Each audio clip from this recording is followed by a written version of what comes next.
Oh, hey, I was muted, Duncan, on the stream. Hey there, everybody. Welcome back to Duncan and Vo Come Correct. I, of course, am America. But Radsdell. With me, as always, the lovely, the talented, the strong jawed, Duncan McLeish. How are you doing, buddy? I'm just going to stay like this so you can breathe and drink in the profile of my strong jaw. I mean, I would love to live in a world where America was at sometimes just muted, like accidentally. I can't take. Why can no one hear us? Oh, wait 1 second. That's right, because we had the mute button on. Yeah. I mean, you're not wrong. It's same for us. We I don't know if you heard Duncan. And by the way, just in the spirit of what's been going on in this country, I would like to take this opportunity to pardon myself for anything that happens on this show that might be offensive to some, might be, I don't know, questionable, or just not funny. Like Mm. I can take absolutely no responsibility for any of that because I'm pardoned. Diplomatic immunity. So I will say this: the one thing that DBCC will guarantee is that we do not guarantee that this is fun, right? no, but look at this brand action going on, Duncan. Official Legion Cup. If you're listening to this on audio, by the way, you can of course join us for the video portion of this. This is our test run. Uh, Yes. for episode 1 of Slasher is what we're doing this season, Duncan. We're calling it Duncan and Bo Slash Fiction because there's Like plenty it. of that out there. The, so We're, I've been told I'll be hand on heart here.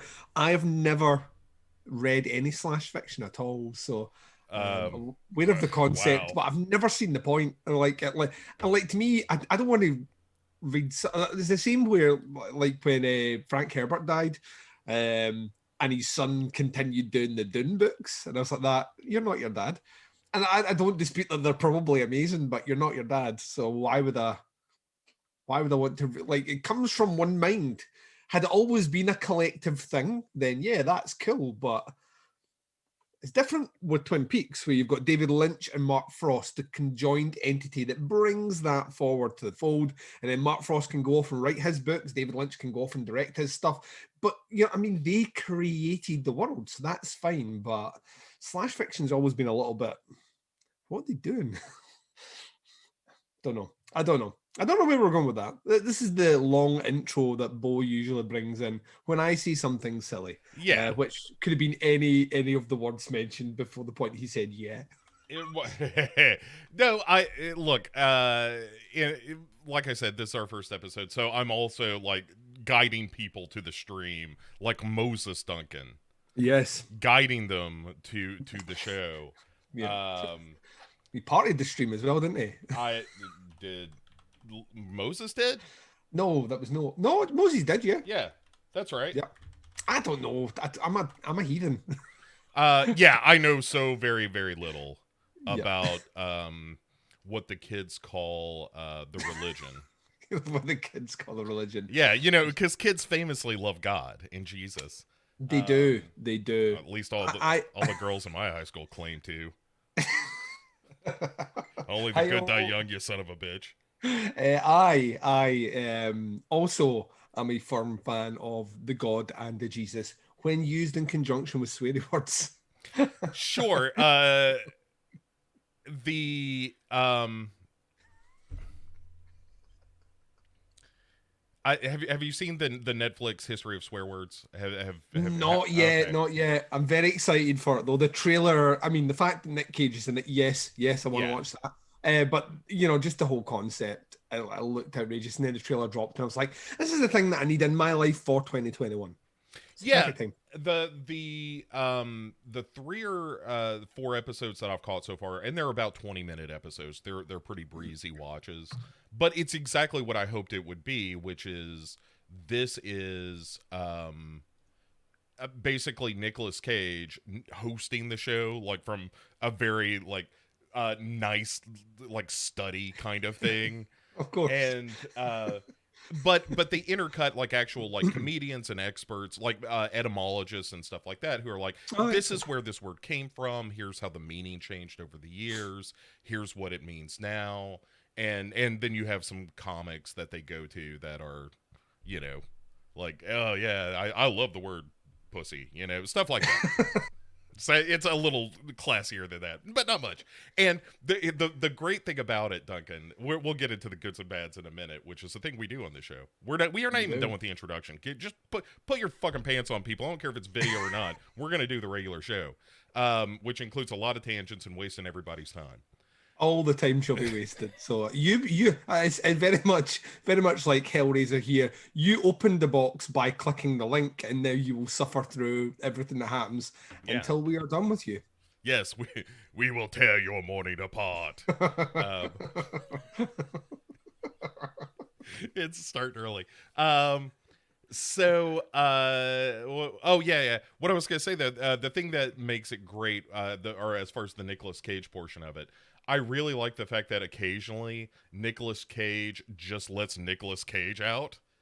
Well, he has to. Otherwise, why would you have him on? You wouldn't bring him in to be all serious and straight. You need the moments where he's just like, fuck! You know, you're like, yes, that's what I want, Nicolas Cage. I think it was the bitch episode, where he has a real good, like, bitch! And it's kind of out of nowhere. You know, he just, like, as he's saying the word, he'll just put a little English on it.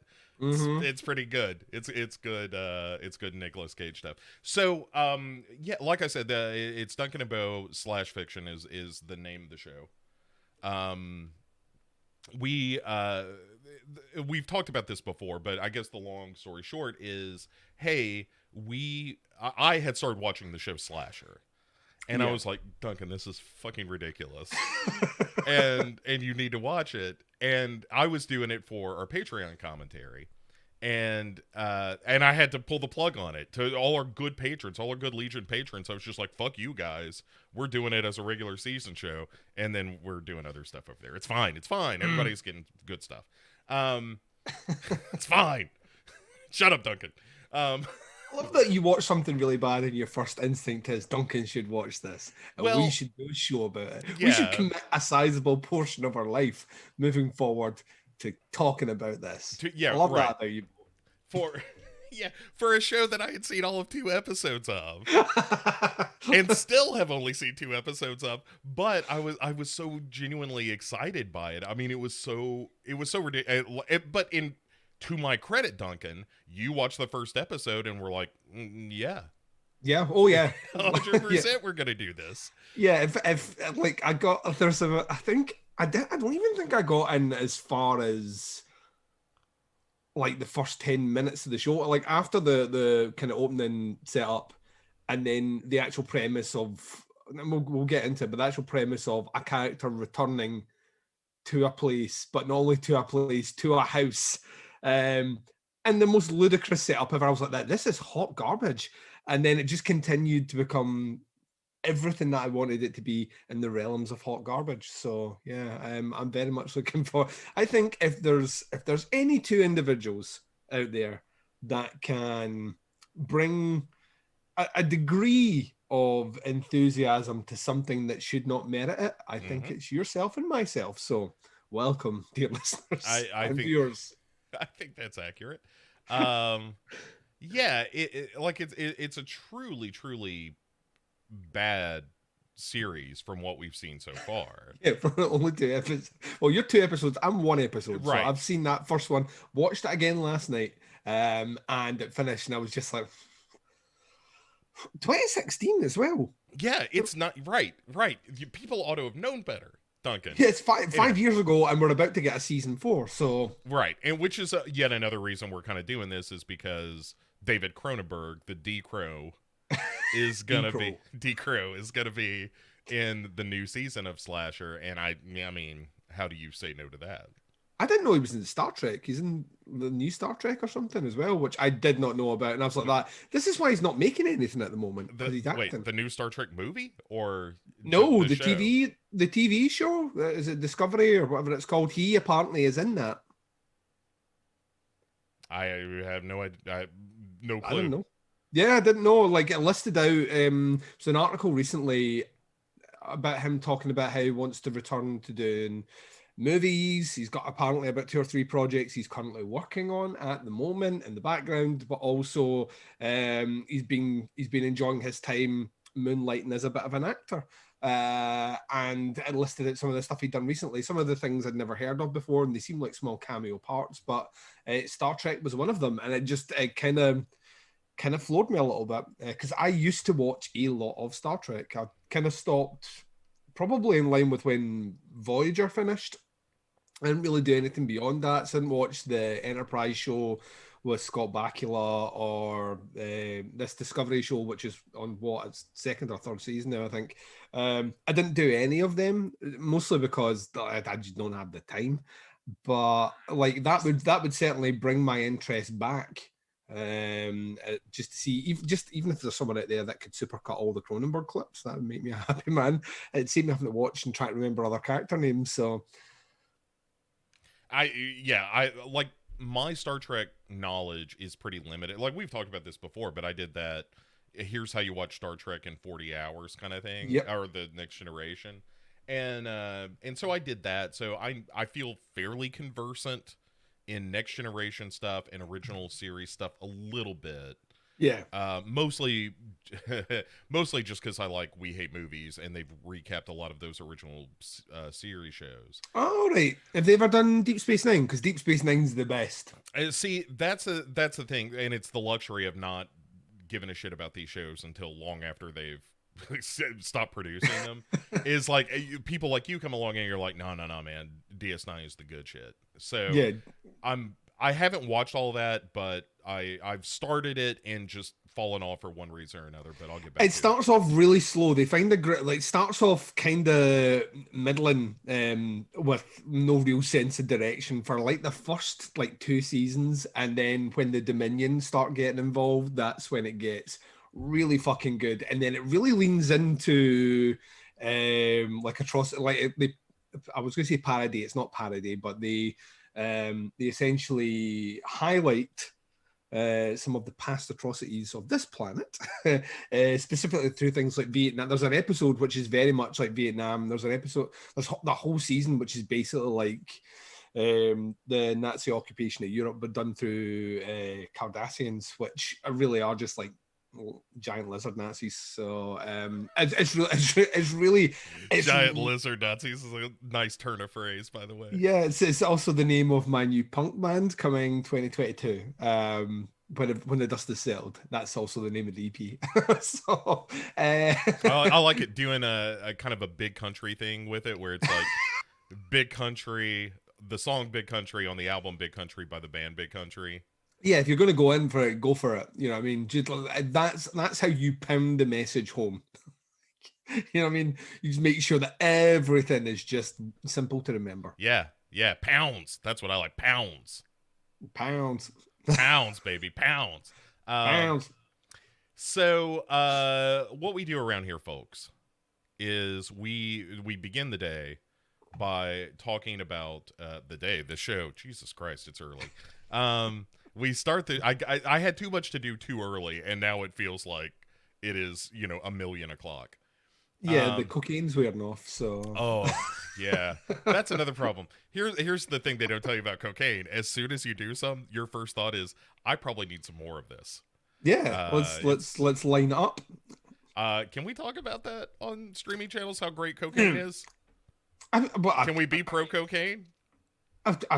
I don't know. I don't know what's acceptable or anything. I will just tell anyone that's watching that may be related to me or know, like, I've never done cocaine. I have. It's great. That's a good disclaimer, isn't it? That's put them off a sample.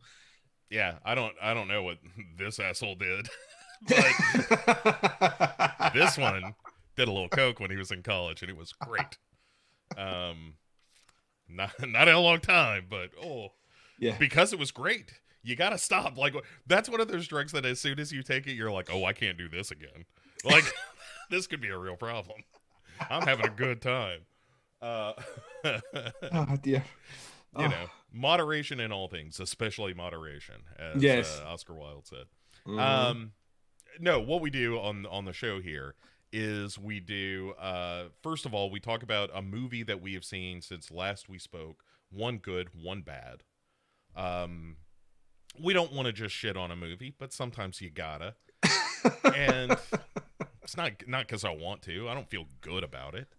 No. Sometimes I feel good about it, like today when I shit on the movie. I'm going to talk about it here in a minute. Oh dear. But but first, Duncan, I would like to hear from you because I've done a lot of like best of viewing and stuff like that. So I'm curious to hear from you what one of your good or one of your bad is. Your dealer's choice. Yeah, so I'm the same as you. I officially put out my top 20 of 2020.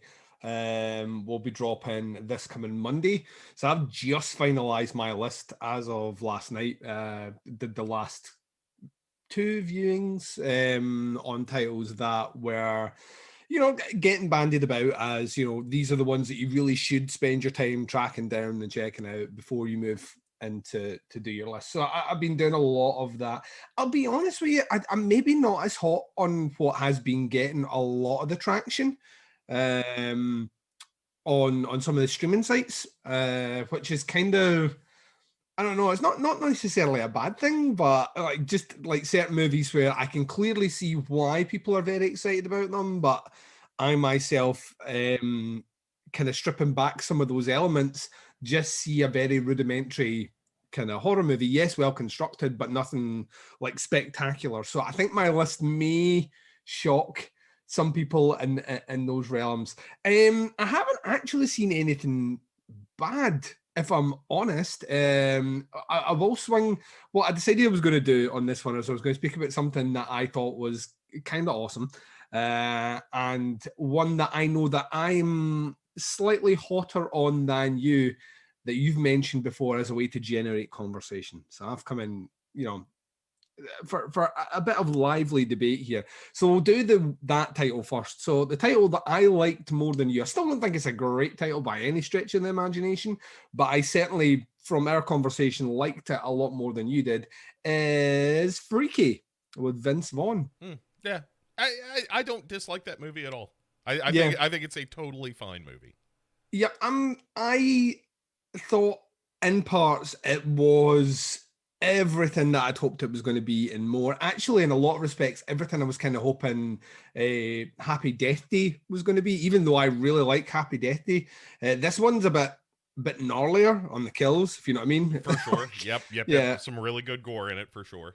Yeah, which I kind of hoped you were going to get in Happy Death Day. Happy Death Day to you completely different. I mean, I understand they're going for that kind of kitschy 80s, kind of Back to the Future time travel sort of thing, which, all the tonal shifts and all that completely make sense from that one. But the original one, I was expecting a bit more. But yeah, I think the performances are really good. I think the kills are excellent.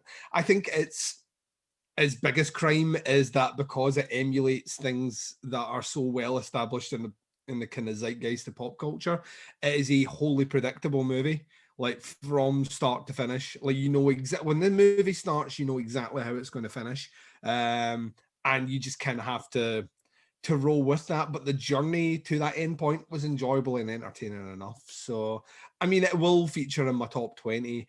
I can't see it cracking my top 10. But I did enjoy it. I think I'm very much kind of with you when you were saying on our previous recording that you feel that he clearly knows how to combine slasher elements with kind of pop culture elements that we know in genres of movies that we grew up watching. If you're of my age or Bo's age, he really knows how to meld them together and make a surprisingly entertaining movie out of it. And yeah, I do kind of like the idea of him going off to do something out with that. But also, like, my concern is, having seen this, is that maybe that's his trick. Like, some directors only Right. have like one really good trick and everything else is mediocre. And I think we at times maybe don't acknowledge that with certain directors. So we want them to keep pushing the boat and keep growing. And certain directors are, capable of that growth and others aren't. I think M. Night Shyamalan is the greatest example of that. I think M. Night Shyamalan is at his truest strengths when he's playing with smaller, well, I say smaller budgets, like, 20, 30 million dollar budgets, and Nothing, writing, nothing, Duncan. Just a you few, know, few bucks. well, you compare it to how much fucking the last Avatar cost. Of course, yeah. You know what I mean? Like when he's playing with those budgets, and I think on some level he has a bit more control over the work he's doing. I think he makes a really interesting movie. I think when he's playing with a lot bigger budgets and there's a lot more involvement, I think that's when he just proves that he can't. I don't think he's very good at saying no. And as a result, his movies turn out very messy and kind of, and like, or when you're surrounded by people that are yes people, and I'm like, yeah, so the spoiler alert here, the village actually exists in the modern day, but they just don't know about it. Huh? Oh man, the Yep, village is yeah, like everyone around them's like that. embarrassing. Fucking genius, M Night, fucking genius. But it's clearly like someone should have just sat there and said, "Have we pushed this Sixth Sense twist too far? Can we just rein it back a little bit?" And I think that's my concern, is like, this guy, clearly a great director in the slasher kind of slapstick horror comedy environment with that mixing of the kind of pop culture elements. I think he's great at that. I think there's also still some areas in there that you can mine a bit more, but I mean, until we see that movie out with that, we won't know. But my concern is that, what does that look like if it's a non-slasher movie? Right. And what does that look like when he maybe tries to make something a bit more straight-laced? How's that going to look? How's it going to play out? And I don't know. I don't know. Just because I think there's a misconception that just because you can do, and I understand why it is there, just because you can do like horror comedies, you should be able to do straight out comedies or straight out horrors, and that's not the case. Because you can balance those. The balance is very difficult to get, but being able to deliver an out and out comedy or an out and out horror off the back of doing a straight horror comedy is not easy. So yeah, I don't know. I thought it was very entertaining and enjoyed it quite a bit. And once again, just remind me that Vince Vaughn is. They should, like, it blew my mind that was really out with the Psycho remake, which we've all rightly tried to purge from our minds. I think this is his only horror credit. No, he did that. There was a serial killer movie he did years ago. It's like Mr. Nobody or something like that. And I can't. I've never seen that. Never seen.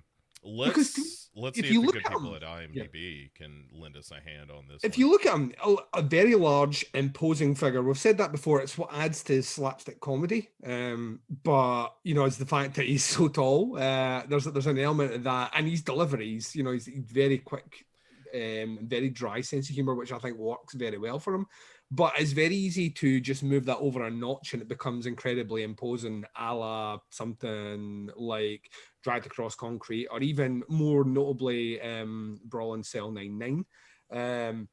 So yeah, I mean, it's there. And I think it worked really well for him in there, that you get him as the slasher killer, in which when he is occupying that body, he is pretty, like, there's a couple of scenes where he's very, very fucking evil.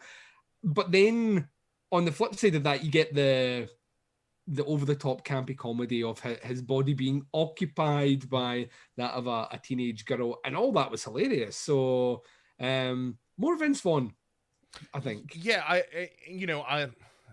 I hope this is not spoilers for anyone, but I think that the scene with him in the backseat with the potential boyfriend is really funny, but it's also a movie that could have played a lot more slapstick and a lot more like gay panic, and instead it actually becomes this very sweet scene where the guy is just like, I don't care what body you're in, you're still the girl that I'm into, and I thought that scene could have played like really hammy and ended up being very sweet. Yeah, I'm with you on that, 100%. So, like I say, didn't see anything necessarily bad, but I thought that was worth bringing up just because I know you'd mentioned it previously. And when you mentioned it previously, memory serves, because I don't listen back to these both, so I can't tell. You should listen to the show sometime. You can even watch it now. You'd said something about, you'd be interested to hear my thoughts. Yeah. So there we go. Turns out I was wrong. Yeah, it turns out. So, You son of a bitch. And what's your bad? Because you said you were really, really oh excited and shit. energetic, Yeah. enthused, one may say. Let's talk about that. Speaking of the Legion Patreon folks, you may or may not know, Duncan, because I know you don't listen to the show, that I enjoy a movie called Grizzly quite a bit. Grizzly's a great movie, though. Grizzly is a great fucking movie. And they released a sequel. They finished an unfinished sequel to Grizzly entitled Grizzly 2 Revenge. I have heard of this. Yes. So what I did, Duncan, is I watched that movie last night, and it all I as I was watching it, I was like, all right, I'm gonna record this for posterity. I turned it into a commentary, which you can find on the Legion Patreon now. But anyway, spoilers. That movie's a piece of shit, Duncan. and let me tell you at least a couple of the ways that's true. Um, first of all, when they say that George Clooney, Laura Dern, and Charlie Sheen are in it, that is 100% true. They are in it for about 2.5 minutes at the very beginning of the movie. They get murdered by this puppet bear, and they're gone. See, you've sold it to me already. Like, you mentioned Puppet Bear, and I'm kind of like, I want to see that boy. Here's the thing. I will 100% watch this movie again because it is bad. it is bad in a really special way. Like, this is chef's kiss crap. You know? So that happens at the very beginning. Then we cut to some clear stock footage of a drone flying over a forest. And Duncan, this is going to sound like a joke, but this is 100% true. I've often wondered, can you make an entire movie out of stock footage? And Grizzly 2 is proof that no, you cannot. So the amount of stock footage used in this movie, Duncan, is mind-boggling. I mean, you're talking 10-15% of the movie is stock footage. Yeah, there's a whole sequence, and it was funny because even on the commentary I was doing, even on that, I was like, okay, stock footage of two bears fighting, and here's some stock footage of some geese, and here's some stock footage of a bear. Oh, now we're back to the two bears. Now we're back to the geese. Oh, there's that bear climbing a tree again. Like an entire sequence, nothing but stock footage that clearly is on better film stock than the original film itself. Like every time, and there's a big concert. Like the whole movie is sort of like they're gonna throw this big concert in the woods, and there's this rampaging bear because a hunter blew this bear cub's face off in the first 2 seconds of the movie. And the titular bear Grizzly 2 out for revenge is going after just whomever it can get its giant paws on. Another big problem with Grizzly 2 the Revenge, not much grizzly in Grizzly 2 the Revenge. Not a lot of bear, because they didn't have a whole lot of bear that they shot in the original footage. So you're basically trying to make every bear attack work in the movie based on the footage you have. Yeah. And so the end of the movie is this like shotgun blast of editing of like, what happened? Who's that? Wait, are those people the police? What happened to the bear? He's dead now. Like, wait a second, it was Billy the lighthouse keeper? Dude, John Rhys Davies is in this fucking movie. and is in it quite a bit as a French-Canadian trapper named Broussard, who now Broussard, whose wife and kid were killed by a grizzly bear, and so now he lives and talks like a Native American for no other reason that they're like, just like, he kind of went native, and that's it, I guess. And so, like, when you first see him, John Rhys Davies has one axe slung over his shoulder and another one through his belt. He's double axing it. He's double axing it. He's double axing it. And I was like, holy shit, if this movie ends with John Rhys Davies fighting a bear with two axes, this is going to be the greatest movie ever. But that's not what happens. And like, kind of, but then the bear just throws John Rhys Davies on some scaffolding at a certain point. It's super quick. Because again, we only have so much footage. And but what I was going to say though is that while they're doing this big concert, like that's where the bear attack is happening at the end of the movie. And while they're doing this big concert, they have to cut because we're padding this movie out. Like we got to get this thing to 74 minutes. So in addition to all the stock footage you saw earlier, now we're just cutting in footage of this concert that is happening. It looks like Eurovision or something is happening because they're all foreign bands. It's like I think I refer to him as Nacht Ranger and like Ariel Volkswagen. It's like it is madness, Duncan. It's so fucking funny. And so yeah, it's like it's terrible. It's a movie in quotes. But it's like it's garbage. It is 100% garbage, but it is so fucking funny, Duncan. Oh man. So I'm gonna end up seeing it. I'm gonna end up seeing it. You know I can't recommend it because there are long stretches of the movie that are so fucking boring, but then they cut to a scene where a bunch of hunters are in the woods drunk, literally playing grab ass. Like literally chasing each other and grabbing each other's asses. Yeah. It's like that kind of thing. And I was like, what is happening? And one of those hunters is Charles Cyphers from like Assault on Precinct 13 and Halloween. And, everybody's entitled to one good bear. That guy. It's Halloween. It's insanity, Duncan. Again, I can't recommend it, but you should absolutely see it because it like totally answers the question of like, what do you do with a half-made movie that you just happen to have the rights to?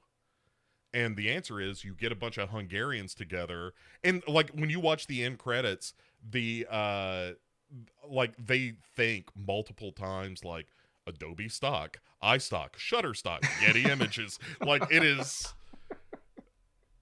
Like I had to watch it because I was like, that they've got to credit this. They use so much stock footage that they've got to be like, look, y'all, if it weren't for like Shutterstock, this movie never would have happened. Filming stuff like this is the thing, like the technology we carry on, like our mobile phones can record in 4K now. Like there is absolutely no reason to use stock. I understand to an extent bears, right?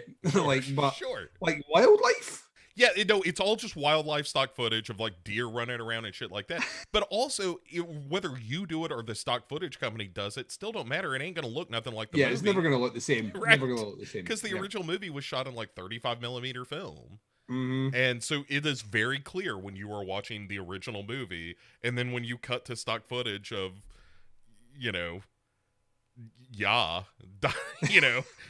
instead of yes, that's what I was going for. It didn't quite make it. But when you see that, and you're just like, man, in long stretches, like one of them, Duncan, is an entire music video that clearly is happening in a different place other than the stage of this concert. But they clearly bought this music video and were like, oh, we can just cut between like shots of this video, which looks like it was done in someone's backyard, to the crowd kind of going nuts, but not really that enthusiastic. Like it is really something, Duncan. That movie is really something. So give me your bad, and I dare you to top that. Well, no, that's what I'm saying. I've not seen a bad. So like Freaky was a conversation to kind of rein things out. I've not actually seen anything that I disliked. But I'll tell you what I really liked, and having seen your list of top 10 horror movies, I know for a fact you liked it as well, because it featured in your top 10, I believe. Either that was one of your honorable mentions. If you don't think I will totally gainsay my opinion, Yeah, no, I'm sorry. It's a small Swedish effort called Coco di Coco Da. Yeah, that is a really weird fucking movie, but it's cool. It's a fucking great movie is what it is. It's like they made it for me.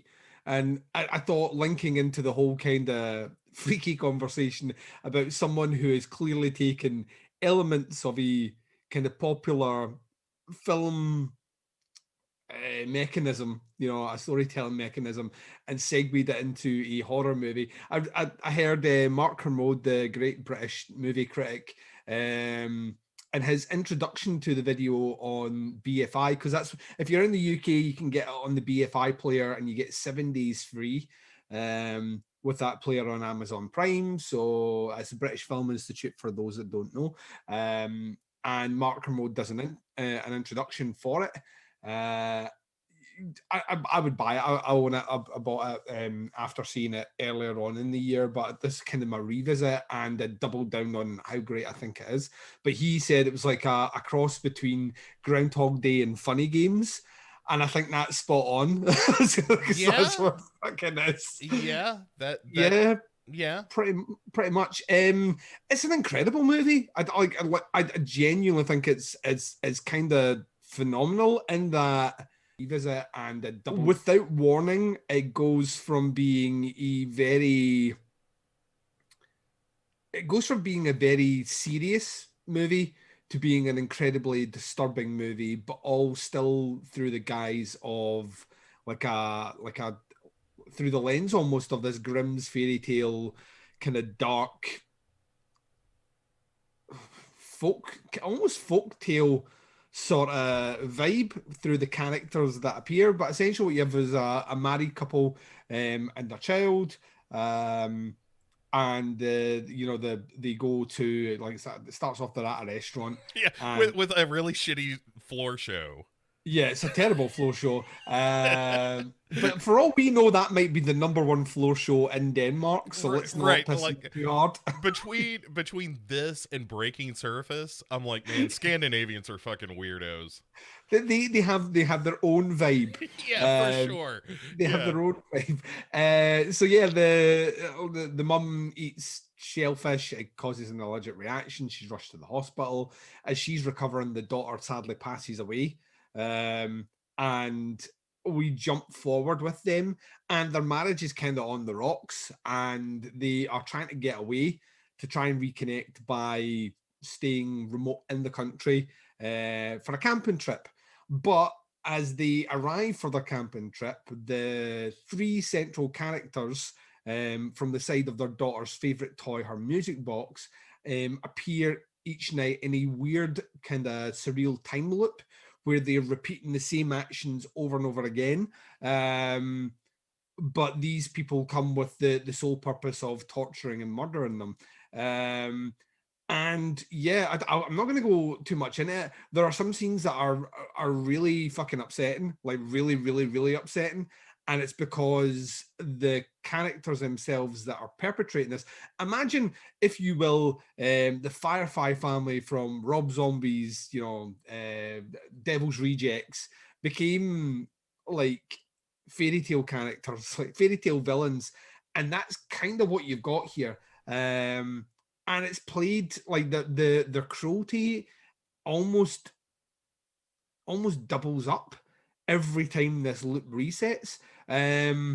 So there's like a bit of the Endless in there as well, the Benson and Moorhead movie, in terms of this kind of time bubble that they're stuck in. And whenever they try, the husband remembers events from the day before, so from the loop before, and whatever he tries to do in a way to affect the change actually only makes things worse. It's fucking great. Like, really, like, one of the more unique watches of 2020 for me, in terms of movies, I think. Yeah. And it also intersplices some really cool kind of shadow puppet and almost paperwork Yeah, puppetry sequences, which is beautiful but fucking haunting at the same time. yeah, 100%. Like, you could just do like a super cut of that stuff, Mm. of all that kind of like.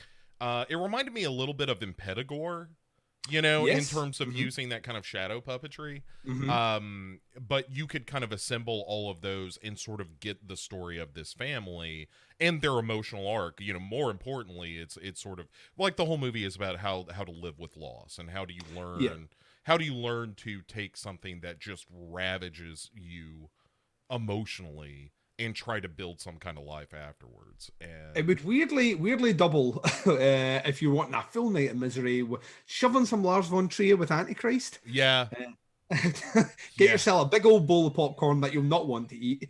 it's And but like black popcorn if you can find it, you know, it's the sort like of thing goth like popcorn, goth corn. Yeah, goth corn. That's right. Go to legionpodcast.com/store. I don't know. We don't have that, but we should. It's the sort of thing that you play those movies back to back in a very dark room with a bottle of whiskey and a bucket of ice, and you just slowly drink, and you have the facial reactions of a hardened police. If you have the facial reactions of Woody Harrelson in the first season of True Detective, when he's made watch the movie of what happens to the kid. Right, or like, no, and slashing his glass. That's what you want. That's what that movie will do to you. What is the? Oh God, what is that George C. Scott movie where he's forced to watch the porn or the snuff film his daughter's in? I can't think of the name of the movie, but when he's just like, oh God. Yeah, God. It's also like Nicolas Cage and 8mm. And 8mm, yeah, it's that. That's vibe. The reaction. You double bill those, bottle of whiskey at the side, bucket of ice, like fancy tongs, so you can lift the individual ice cubes to your glass, and you just keep topping that motherfucker up and load society. As in all seriousness, it's a great movie. I think it kind of will. It's the epitome of the polarizing movie, though. Like in the genre, Yeah. It's leaning towards art house, and it's also leaning towards a slightly oblique way of telling, like a story through loss. So they're using those mechanisms in an interesting way. But I mean, if you like meat and potatoes, nuts and bolts horror movies, I'm going to probably say you're not going to enjoy this. If Funny Games to you was a movie that lost you when they did the rewind section in the middle of it, right? Imagine if that's Act 2 of a movie. Yeah, that's literally it. So yeah, that's it's definitely 100% not for you. But I appreciated it quite a bit. So that was my good. Like I say, it was a rewatch, and I don't know why it didn't connect maybe as much with me. I think it was during I watched it as like an additional movie and during my 31 of October. And I think it was just because I was watching so much stuff, it kind of glossed over me. But I put a pre-order in for it at the time. So when it did arrive, it's been lying on my shelf for ages, and then obviously trying to round off that end of year list. I was like, I'm going to go back and check this one out and just see, if it climbed up quite a bit for me on the second watch. So yeah, at some point I should watch that again, but probably won't. But Grizzly 2 on the other hand. Grizzly 2, look, man. Yeah, how that is, they might as well have just called it Hey Bo, Grizzly 2 Revenge. Yeah. That's all I need to do. Yeah, that movie was made for me. It is the kind of shitty I enjoy, and it's about bears. We'd like to thank Shutterstock. We'd like to thank Adobe Image. We'd like to thank Bo Ransdell, who we know watched this. Who, yeah, for sure watched it. It also has been a vocal supporter of Grizzly over the years. Thank you for keeping the fur alive. What was your kid then? Because you've been binge watching a lot of stuff, so I can float your boat. Yeah, lots of stuff. It really has been kind of great to go back and watch a lot of really good movies. Like aside from Grizzly 2, I'm kind of in the same boat where I didn't really watch a bad movie for like a month, which is crazy. Given the number of movies I watch, usually there's a real stinker slipped in there. They have to battle for supremacy in your mentions on these shows. Yeah, right. Yeah. Like I saw one recently called what was it called? Like Ouija Geist. It was like Please tell me there's a movie called Ouija Geist. There is a movie called Ouija Geist. Oh my good God almighty. But there was a new Ouija movie I saw hit the streaming services, and I was like, God damn it, I'll probably watch that. Yeah. Get a mark for it. There is something about any movie. It's just a funny gag now of just like, hey, if you throw Ouija in the title, I'll probably watch it just to see what the fuck it is. I don't have any particular interest in Ouija boards or Ouija technology. You know what I mean. And planchette technology. But yeah. I'm very excited to watch whatever that Ouija film is. But anyway, so I've been watching a lot of really good stuff, and one of the really good stuffs that I've seen. First of all, special shout out to Spontaneous. Again, everyone should watch the movie Spontaneous. It is excellent. Yeah, that was movie, it was one of the movies I watched last night. So yeah, fucking good. Yep. That, and I'll tell you, like, we won't spend too long on Spontaneous because there's a movie I really want to talk about that also is kind of about the woods.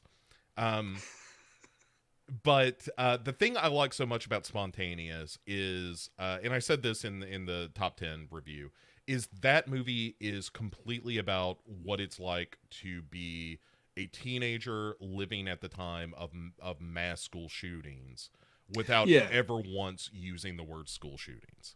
Yeah. And I think it's a movie that there's a real aggressive way of putting over the message subtly. That makes sense. I really appreciate it. It reminded me in a lot of respects that movie from a couple of years ago, Assassination Nation. Yes. And it was like that way where I adore that movie because I think it's at times you need to be loud to get a point across. And I think Spontaneous is very loud, but deals with it in a smarter way than like Assassination Nation. It's imagine, there's a level of like kind of just the levels that Tarantino goes when he goes like, right, I'm going to shoot an action sequence and it's going to get really gory. Like that's Assassination Nation in a whole movie. But what Spontaneous does is like it is not shy in its messaging at all, but it very cleverly knows that if it starts to, is that way where it's the lawyer speech in that movie, which I can never remember, where it's Matthew McConaughey. A Time to Kill. Yeah, it's A Time to Kill. Now imagine that little girl was blowing up. Yeah, you know what I mean? That's the clever thing about that one is, but at the beginning it's not. And even though they do make mention, like when she survives the kind of first initial bout of what's happening, her parents pick her up, and they say that as soon as they heard a kid exploding in the school, the first thought was cheer. But the movie doesn't really need to double down on that afterwards. But it does, like, for those that aren't paying attention, you'd be halfway into that movie without realizing what the messaging is about. And then when it lands, you're like, oh, right. For me, it was obvious, like, very early on, but I just enjoyed how they didn't tiptoe around the issue. They just chose not to mention it that way, but still convey the same message.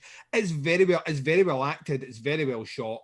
I love the gore. The gore is fucking like the scenes of just like people standing there and then just being sprayed in red I'm a horror fan. That sort of stuff is the stuff I live for.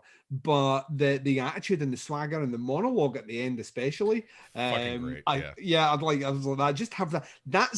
That's the monologue. Just play that loud. Right now on. Yeah. Like it's got, I know you don't care about these things, Duncan, but it's got a really wonderful love story at the center of it.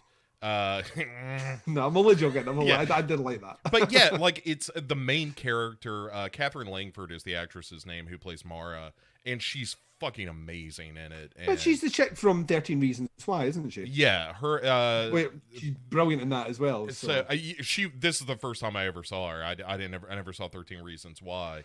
And she's also a lead in some Merlin show called Cursed, I think, something like that. Oh, right. But she's amazing. Like she is a straight up star as far as I'm concerned. Anyway, we're not talking about Spontaneous, Duncan, even though we talked about Spontaneous. Spontaneous is a great movie and everybody should watch it. It's wonderful. Yes. It's one of the movies that I'm like, I don't care who you are, I can recommend this movie unreservedly to you. Because even if you don't like horror movies, it's so funny and smart and sweet and kind of, pessimistically optimistic at the end of the movie. Yep. It's really wonderful. But the movie I want to talk to you about is a movie called Hunter x Hunter. Which is the second movie that I watched last night in anticipation. Like you mentioned them, and I'm like that. He may mention them on the show, so I will do my homework. Yeah. I'm curious to hear your thoughts on this. I think Hunter x Hunter. I said this when I was doing my top 10 list. I don't think it resolves all its themes as well as a spontaneous, Mm-hmm. but there is not a second of that movie that I am not totally compelled by it. Yeah. And that ending, y'all, it gets to an ending that is just like, hey, come here real quick. Boom! It just punches you right in the puss, you know? Mm-hmm. And you're like, God damn, Hunter x Hunter. I didn't like. I knew we were going places in this movie. Yeah. I didn't know that's where we were going, but it's not just pure shock. Like, it is earned. It Mm-hmm. feels like that's kind of what the movie was building to. I just didn't recognize that. The moment where Devon Sawa comes across that like body farm out in the woods, where Yeah. he's just like, I'm about to set some motherfucking traps, y'all. And like that's his solution of like, I'm not involving the outside world because the Mm-hmm. outside world is I want nothing to do with, and that's ultimately the downfall of this family. Yeah. Is this sense of like, we're gonna let the rest of the world go by and not participate in it. I think Mm-hmm. as I'm talking to you, I'm resolving some of the themes of the movie that I have problems with. But I think that the all the performances in it are really great from actors that are kind of recognizable but don't like pop up in everything. Mm-hmm. And like Devon Sawa and Nick Stahl and people I remember from the 90s, Yeah. popping up in these movies. So it's like, oh yeah, you can act. You kind of got caught up in the hey, you're going to be the next pretty boy star or whatever. But both of these actors are totally good. Nick Stahl, I think, is super creepy in this. He's excellently cast, and Devon Sawa was a weird one just in general. In that, like his return to the genre was via the the Limp Bizkit frontman directed. What was it, Fanatic, or The what was I thought it the was it fan? just the fan or was it the fanatic? I thought it was I the don't have a fan. clue. Like that one there, but he's great in that. He's great in Yeah. that movie as well, and he's about to be in the new Danzig movie, the horror vampire western movie with what's the What? list. Why they are giving that guy another movie is beyond me. But whatever, fine. Julian Sands is going to play a vampire in a cowboy hat, Bo Ransdell. That has me in. As long as he blows some sort of drug leaking mutant throughout the film, that's what I want to see. But yeah, like I thought the casting was great. Just like to link in, I'll let you continue on. I thought it was great. That's a movie that has a very deliberate, ominous feel right from the start, and continues right the way to the very end. I think the ending is great to a point, and maybe not as much. There's like a one shot that doesn't make any sense to me right at the very end, and we can speak offline about it, so we're not spoiling anything. Where I'm like, yeah, I know why you did it, but everything up to that was fucking great. I think you're talking about, like, I enjoy movies where there is a degree of survivalism that has to come out of it, and like those movies set in nature are always great, like as a grounding for that, because everything's an equalizer to an extent. In fact, if anything, the risk that you, especially from her perspective, because her as her final girl or this family, they live off the land, so basically they're against someone who also lives off the land, so to speak. So that I think makes for a really interesting dynamic. And I think you are right. I think that inaction of the character and actually saying, right, well, I've found something that's clearly a fucking crime scene, and we need to get some authorities up in this bitch. The fact that that doesn't happen, like you said, is the same sort of idea of like a Josh Brolin keeping the suitcase in No Country for Old Men. Yeah, Like totally. Yeah. that one action sets out, the entire rest of the movie, and I think that works really, really, really well in this. I think there are a couple of scenes that like genuinely got under my skin, and moments that I felt like that way where I could feel the room was that quiet with me watching it last night, pitch black, just that movie on, that I could feel my heartbeat. I could actually hear it in my chest because everything was so fucking eerily quiet. And it takes a lot to kind of keep all that together. And I think it's a surprisingly strong movie for sure. It's one that shocked me. Like I genuinely thought, because I remember reading the premise about it and going, oh, all right, whatever. And then I saw how it folded in. To me, it always, after seeing the movie, I was like, yeah, that always made sense. I don't know why I kind of struggled to get on board with the idea of it when I heard about it like a month ago. And I can see why it's making so many end of year lists for sure. It will be on mine. I will not give the placement, but yeah, I thought it was excellent. Yeah, I'm glad you at least enjoyed it. I think Yeah, it's really good. like any movie where somebody describes like, hey, I need you to smell this shit. Now tell me what animal it came from. You know, that kind of stuff. It's like, Yeah. well, I'll never do that because that sounds gross. But I love it when other people do in a movie when they're just like, yeah, that's definitely raccoon scat. Yep. Let me give it a little more nibble. Yep, nope. I was wrong. That's not raccoon. That's hedgehog. I also like the fact that there's that the kind of local ranger who keeps getting called up because the assholes just won't put locks on their garbage can lids. Yeah. And the moment where he's like, I had to fucking shoot this bear with a shotgun because you didn't put locks on your trash. And when the guy's like, what do you mean? What is this fine for $500? He's like, hey, look, when human beings encounter wild animals, everybody loses, man. Bear lost his life. You lost $500. Go fuck yourself.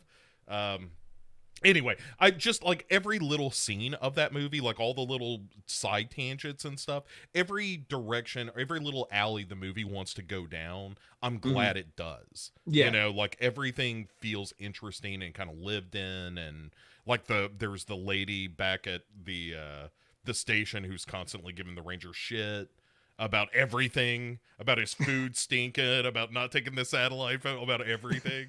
And I think all of that stuff totally works for me. And Hunter x Hunter is it was not my favorite of the year because Relic happened.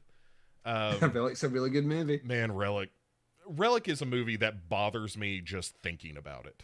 Yeah. You know, it's just like, oh yeah, dementia sucks. And it could happen to me. Like a friend of mine has his father is going through it right now, and it's the same thing. Like where he is like, oh yeah, it's in my genes. Like the odds are, I will have dementia at the end of my life, and that is what Relic captures so beautifully, and it's so hard to do. Is to capture such a weird esoteric fear like that, but it fucking nails it. Such a a first time director as well, a young first time director, like our first swing at it. I mean, I hate people that are talented, but like Natalie Erica James, I think her name is something like that. I'm in the ballpark, and I'm not looking at it. That's how fucking smart I am, Duncan. So modest, you know, look, in equal measure, modesty, kindness, and smarts, and judgment. Modesty, kindness, smarts, and judgment are the keystones of my life. So here's what we're gonna do, Duncan. The weirdest Captain Planet power rings come together. I want the judgment ring. That's really what I'm best at. I'm like, oh no, that seems terrible. That's honestly like my superpower is just to be able to look at something and very quickly dismiss it. Yeah. You know, like, like it. Yeah. It no matter what it is, like, Josh Hawley says he's going to make his own app for Facebook. Don't care. Let it go. It is gone from my head. But by the way, fuck Josh Hawley. That dude needs to be driven from the Senate. Just give it time. Just an FYI. We'll see, but like he and Ted Cruz should be fucking ashamed of themselves. Yeah. I think we'll wait and see. We'll wait and see how that plays out. I think they think they're going to end up in a place that they're not. I think you're right. I think the temperature has changed. I think the worm, as they say, has turned. Yes. And I think being political opportunists is not going to serve them well. No. So because you can basically you have a highlight reel that you can run whenever you want now.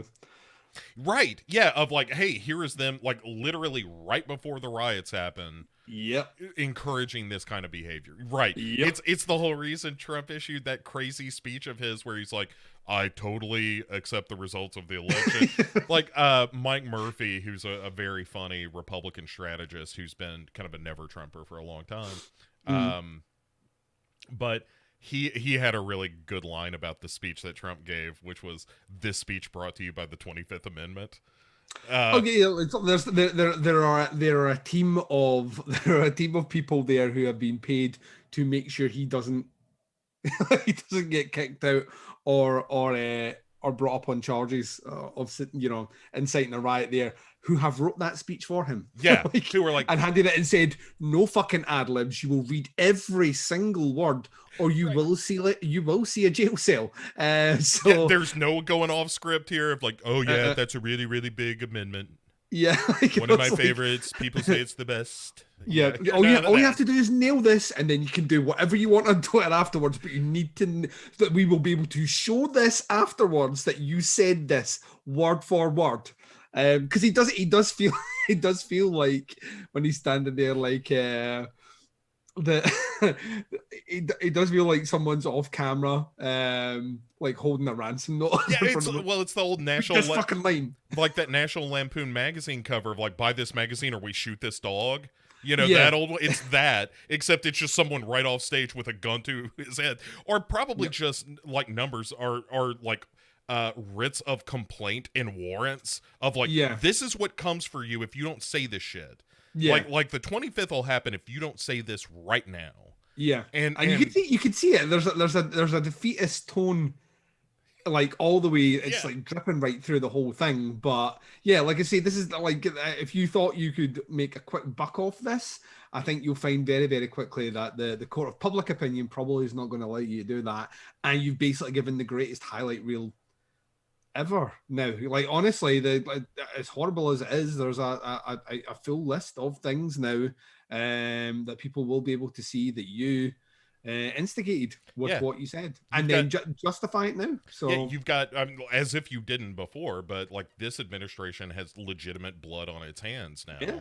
I mean, forget about what's going on at the border, because that's an atrocity all its own. But yeah, like, you Rudy Giuliani in a speech right after the one he made was like, this is going to be trial by combat, and it's that word. Yeah, and you can't say that kind of shit to a bunch of hopped up rednecks on Red Bull and bad information, and expect them to calm down. Like, I certainly hold the people who stormed the Capitol responsible for their actions, 100%. Yeah, but I don't know that they ever would have done it if you didn't. I mean, of course they wouldn't have done it if you had people just being honest about what happened in this election, and the people who realize, oh, I can make money and further my political career by lying about the fundamental nature of the election. Yep.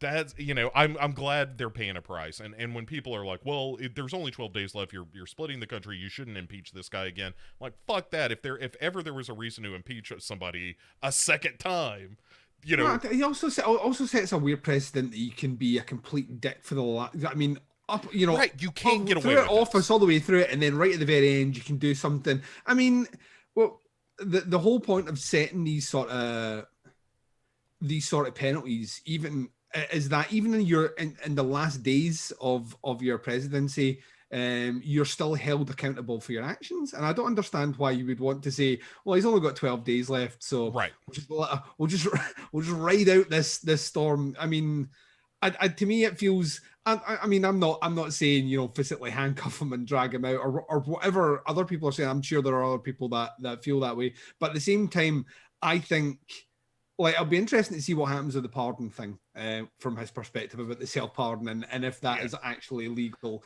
Are some lawyers just going to be like, hey man, it's totally legal, and he'll do it, and then as soon as he gets out of office, somebody's going to be like, no, that ain't legal. Well, yeah, the thing about it just in general is, once you allow, I think this is what, like, I think people, I say people, I think this is maybe what certain Republicans might not understand. Democrats definitely don't understand it as well. But once you do that, that is the precedent that you can lean back to do it. That's your right. In law. That's what the lawyers see. Like, for those who don't know about law, like, see when lawyers like say, we want to make this case based on, so-and-so bit, like Bo v. Duncan, in the court of public opinion. As soon as you have that precedent set where a judge can go back and check that and say, well, that was the decision we made, this is how they got there, and it was deemed lawful, that's you've argued your case. So as soon as you can self-pardon yourself, every fucking president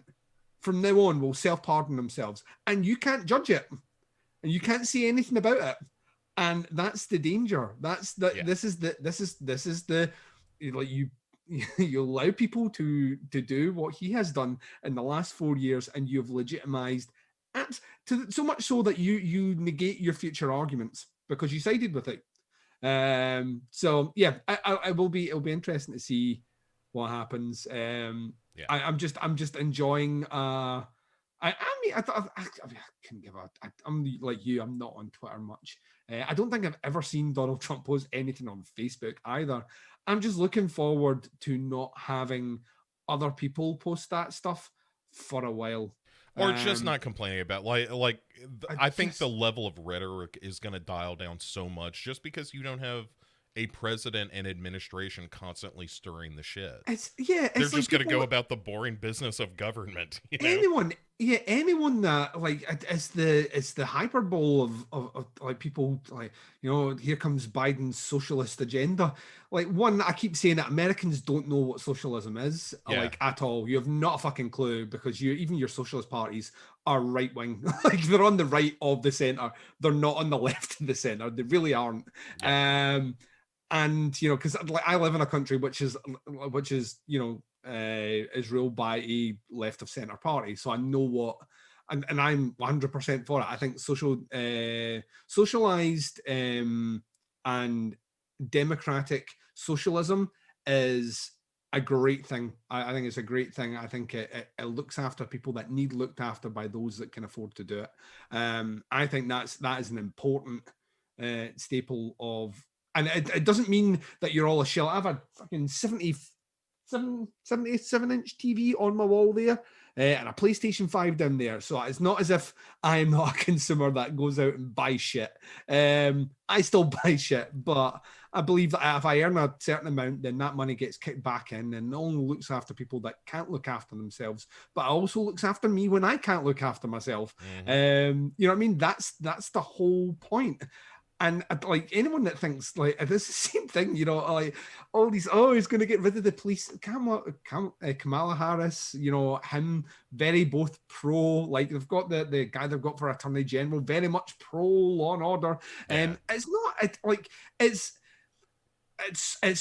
such a silly. If people just spent like 10 minutes doing a bit of reading and a bit of research and not living by the way of memes. Which I know they're easy. They're a picture. Everyone loves a picture, and there's 5 words on it, and that's easy to read. See, if you didn't do that, or just don't take your news from Facebook. You know what I mean? Like, that's the big thing. Like, spend a bit of time, authenticate what you're reading from. See, if you do that, I think your life is going to be a lot better, because the world isn't as the world is not as bad as you think it is. And I know our buddy the Ram Man had said that he got weirdly unsettled by our money plane. You want to bet on whether or not you can storm the Capitol and get away with it? Money plane.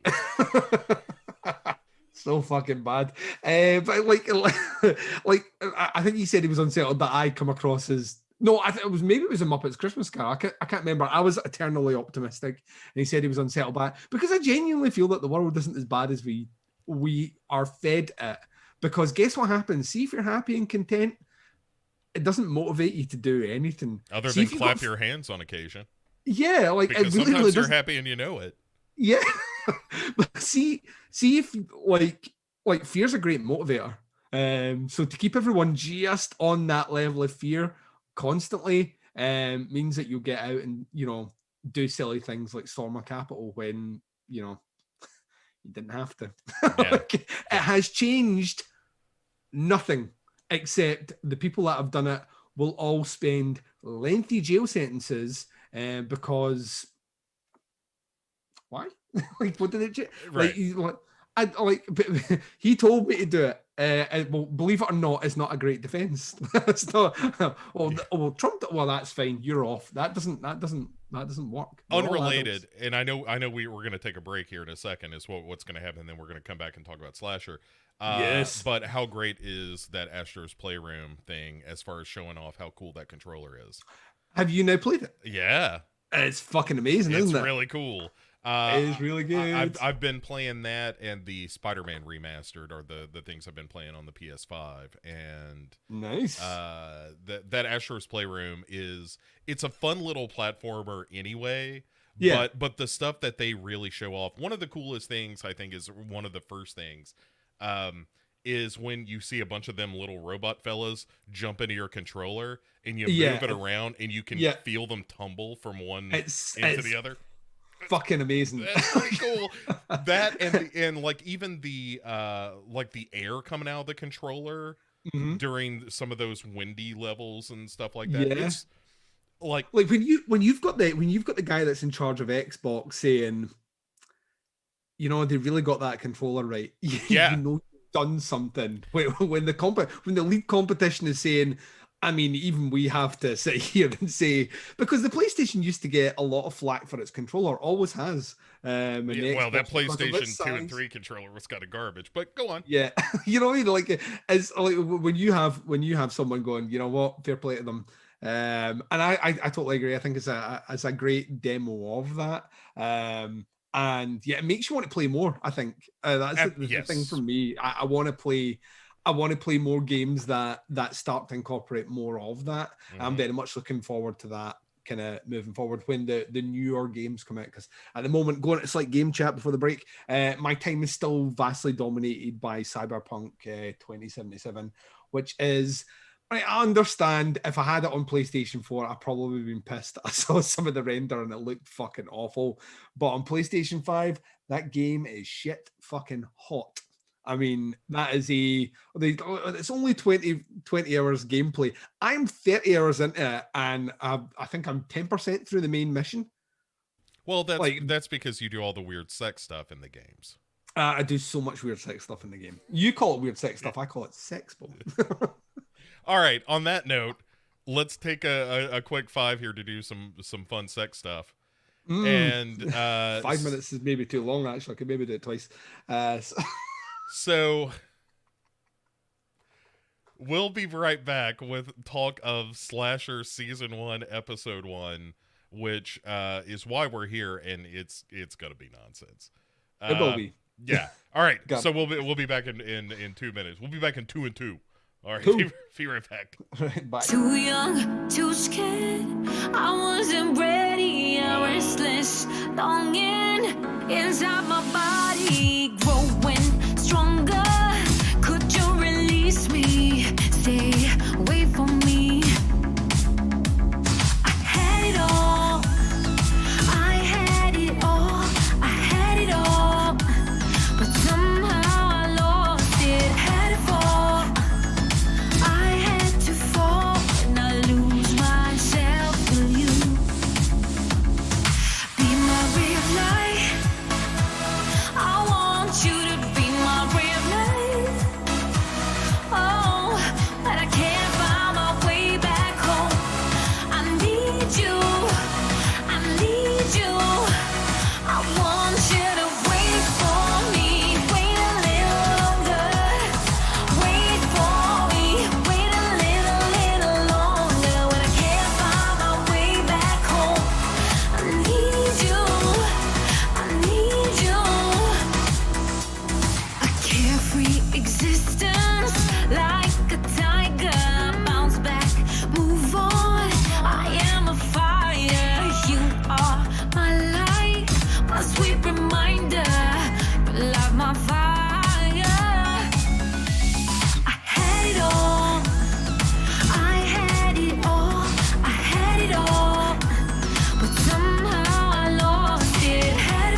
you. Wait for me, wait a little longer. Wait for me, wait a little longer. When I can't find my way back home, I need you, I need you. Wait for me, wait a little longer. Wait for me, wait a little longer. When I can't find my way back home, I need you, I need you. I want you to wait. I need you to wait.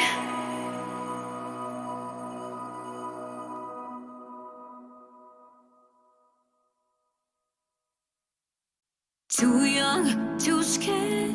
I wasn't ready. I'm restless, longing inside my body, growing stronger.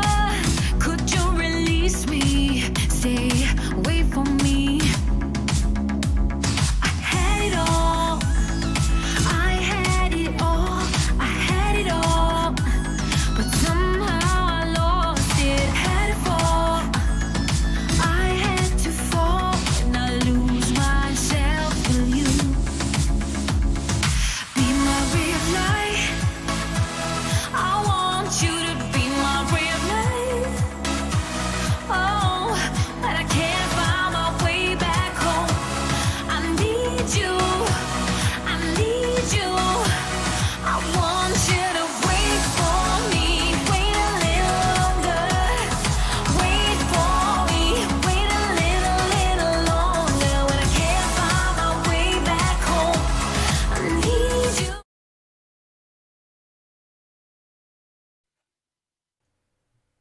All right, we are back from our break, Yes. and we are here, Duncan, to go about the people's business. By people's business, of course, I mean to talk about the originally Chiller was the network that this appeared on. Right. So this is why you were referring to it incorrectly for a while as Chiller instead of Slasher. What was Chiller? Right. For someone that isn't American, obviously, or doesn't have access to all the great things that America gives their viewers, which is choice. Right. What per se was a Chiller? Chiller was an attempt at doing another horror channel. I don't know if it still exists anymore. I want to say Eli Roth had some money in this thing. Oh, right. But they produced a couple of original movies, none of which were very good. And then they did an original series. And this is all off the top of my head, so I could be making some or all of this up. So, you know, if you really cared, you'd do some research. Or if I cared, I would do some research. I've only forgotten that this conversation has happened as soon as we stop. I remember learning to ride a bike and right now.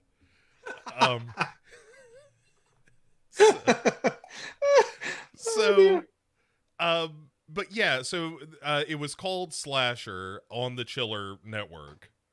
And Yes. Are you drinking? I'm having a coffee. Oh, right. You did say it was coffee. I thought, did you in the interest Don't judge me. It's 3:30 here. If I wanted to have a drink, I could have a drink. in the interest of keeping on brand, Yes. did you Irish it up a little bit? I didn't know. I don't want to. Well, you've kind of opened the alcoholic door. Hello. So It's more of a hey. More of a fall through it. Yeah. Stumble, Fall. try to find. It's an inability to unlock the door because you can't find your keys. It's just a knock at the door. Hey, Susan, wake up. It's the wrong door as well. It's Yeah. neighbor's door. Susan lives next door, you drunk motherfucker. There's a great bit of stand up from Scottish comedian Frankie Boyle, who I love dearly because he's bleak, very, very, very dark.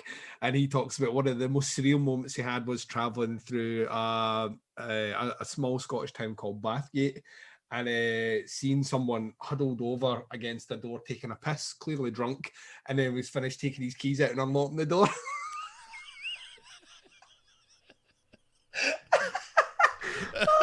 Yeah. Welcome to Scotland. I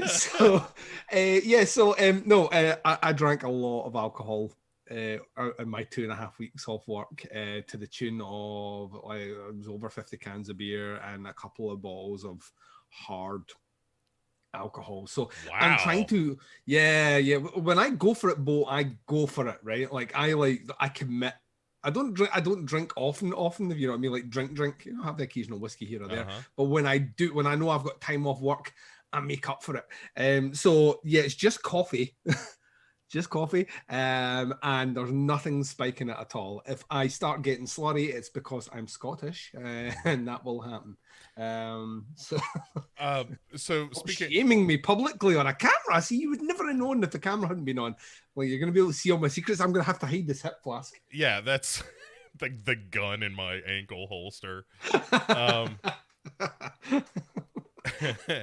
So, this came out a few years ago, and 2016. This is the thing that blew my mind, because I remember people talking about it either last year or the year before. So, like, when I say last year, I mean 2019 as opposed to 2020.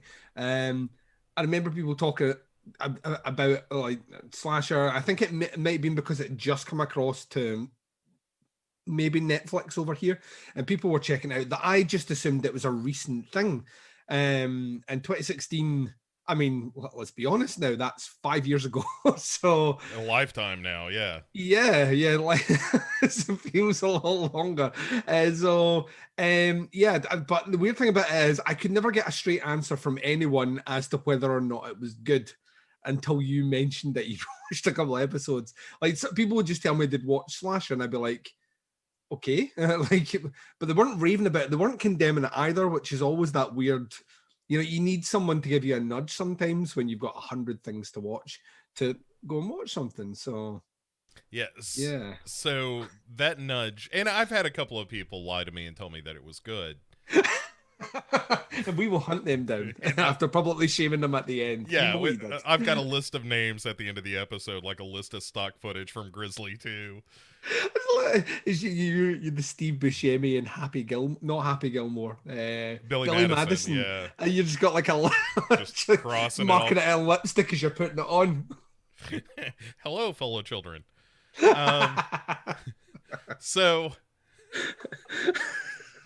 So we open, Duncan, episode 1 of Slasher. We open on this jack-o'-lantern, right? Like, we're getting a real Halloween vibe out of this thing. Mm-hmm. And it says it's Halloween 1988. And so we kind of go through the streets, and trick-or-treaters are roaming around and stuff. It's a real holiday festival. And inside the house, there's this dude named Brian dressing up like an asshole cowboy. And he's got a neckerchief and stuff. He looks like he's dressed up like Woody from Toy Story. Yes, and but Toy Story doesn't exist in this time frame. Yeah, it would have in 2016. But you said this was 1988, though. Oh, that's right. I did say that. Thanks for fact checking sentences that just came before this, Duncan. Real time fact checking on Duncan and Vo Come Correct. That's why there's two of us and not one of us to do this show. Is so one of us is constantly prepped to point out the inaccuracy the other one says. Take pleasure in the fact that we get to tell the other person that they're wrong. We both have an abacus beside us and we move the dots along as the show goes along. 1 point to Duncan. Wrong.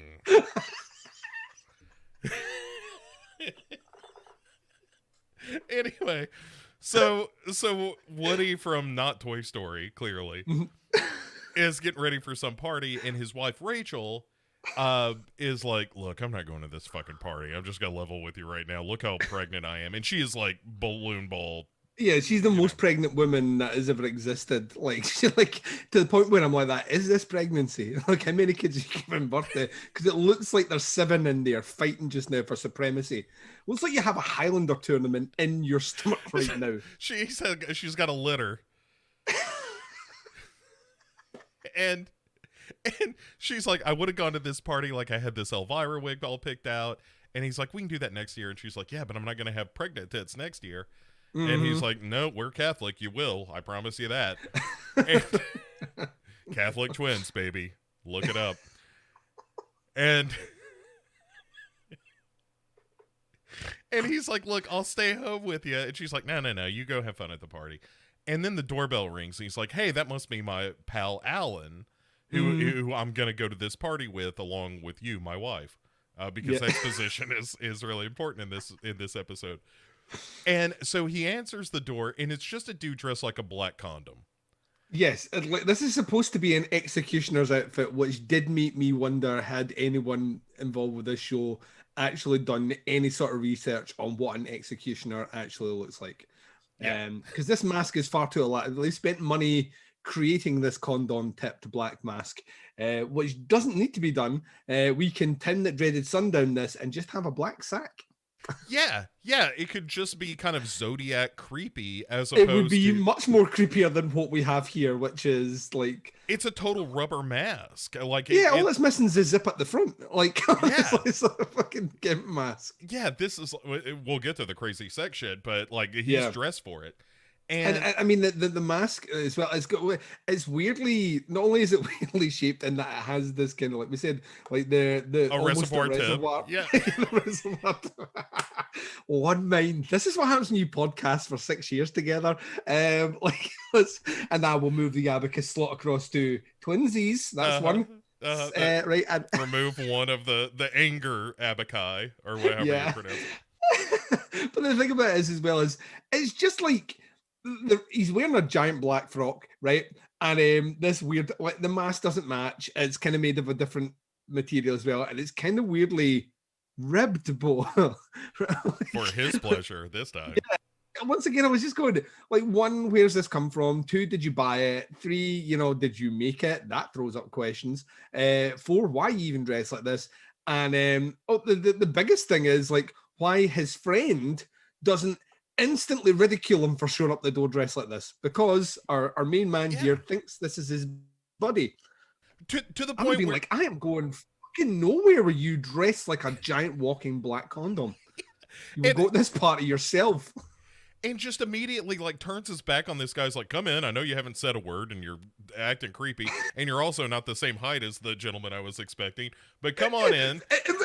Visibly smaller. Visibly smaller.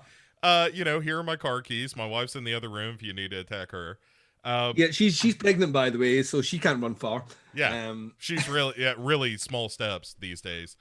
And so he's talking to his pal Alan, and so this, condom is following him inside. And then the doorbell rings again. And and then Brian, our cowboy dude, hands this giant black rubber some candy to hand out. And he's like, the executioner just doesn't do anything, just stands there like a creep. And he's like, fine, don't help me with anything, you dick. And it's my house, and you're my friend, and you're doing fuck all right now except be weird. Yeah. And so he goes, Brian goes to the door, and it's Alan, who is like dressed in the costume that Brian was expecting, and he's showing off some Polaroid of his stupid kid, and he's like, hey, look at what's going on. Hey, who's this asshole? The big black condom here. And then Brian, in an act of pure stupidity, just turns his back yet again on this stranger in his home. Stranger in his home with his very pregnant wife. This is like literally the worst husband ever. Right, and he kind of gets close to Adam. He's like, hey, we should really do something about this. I think this guy might be up to something. And then as soon as he starts to tell this guy, like, hey, this guy behind me that I can't see anymore might be up to shenanigans. I don't think he is who he says he is, but I don't know who he is because I didn't ask. He won't say anything. I thought it was you because I make a lot of bad assumptions. And then a machete just comes through Brian's chest. Yep. Which he seems surprised by, but nobody in the audience should be, because you turn your back on a giant black condom in your home. Yeah, and that's what they'll do. They strike first, Bo. Yeah. Reservoir tip or no, this guy's out for blood.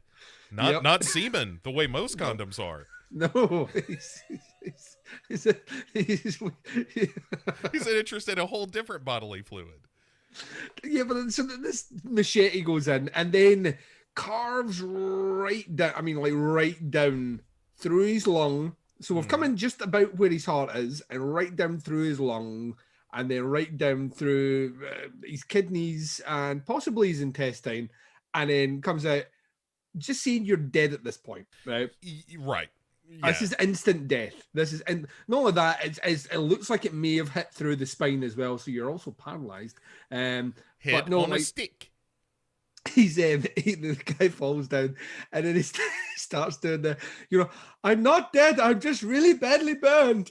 Yeah. He's like still alive. I feel happy. I feel happy.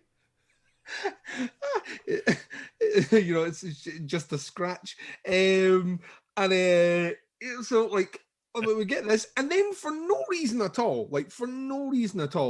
it just lets the clearly not very great best friend, who stands, by the way, this death is not instantaneous. This death takes like a full 30 seconds for this machete to go in and then down through all these organs, while his useless fucking friend stands going, what are you doing to my friend? This is my friend. This is his house. What's that costume? Where did you buy it from?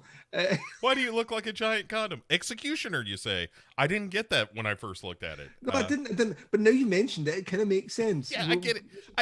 You have to look at it the right way.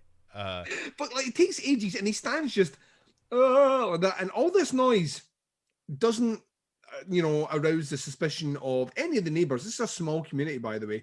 All the houses very close together, or his pregnant wife, right? Because this happens for a while, and then he just fucks off, and the executioner just lets him go. Well, he slices his face because that's going to come into play. Yeah, right. It's not bad. It's just like a little hink, and then Alan fucks off because why would you stick around? Like, this is my move. It's like, I'm calling the police. You guys are being murdered, clearly. Yeah. So I need to get out of here. This isn't even my home. I mean, I have no duty here. Right. Like, I can go to the Halloween party by myself. Like, nobody was... I didn't have a +1. Yeah. If anything, you've saved me the makeup that I would have taken to put this scar on my face. Now I do look like a battling king. Yeah. Now I kind of look like a pirate, and it's pretty cool. Thanks, condom. Thanks, condom. I've said that a number of times. Thanks, condom. But have you ever my period's a little late. Oh, nope, there it is. Thanks, condom. I mean, but have you ever expressed those thanks by way of a letter to the company that manufactures them, Bo? I don't think you have. Yeah, I really haven't. Right. Dear Trojan. Right. First of all, thank you for your reservoir tip. That made it for a great joke early on the podcast. Also, thank you for all those kids that I neither wanted nor would have cared for. Thanks. Yeah. So, anyway, Darth Knobend drags Brian into like the living room or something. And then Rachel, our pregnant wife, appears in the doorway, and she's like, finally is aroused from her slumber by the sounds of screaming that have been going on for 3 minutes. Right. And she just comes in and gives a good, ah! And then takes off and starts to run out of the house, but slips in all the blood what came out of her husband a minute ago. Yeah. And lands on her belly, and the baby should have shot right out there. Dude, the fact that the water didn't break and we didn't get just a sploosh at that point is a real mistake on the part of writers. A real misstep for the classic show slasher. Yes, one of the rare missteps. The deft hands and keen storytelling minds of slasher. Mr. Trick here, Bo. Yeah, who would have guessed it? And anyway, so the killer just closes the door, and as she screams, we kind of go to a black screen where we hear a baby crying. Yeah. And we see cops enter the house a few minutes later, and here they find Rachel and her husband all dead and carved up in the hallway. Mm-hmm.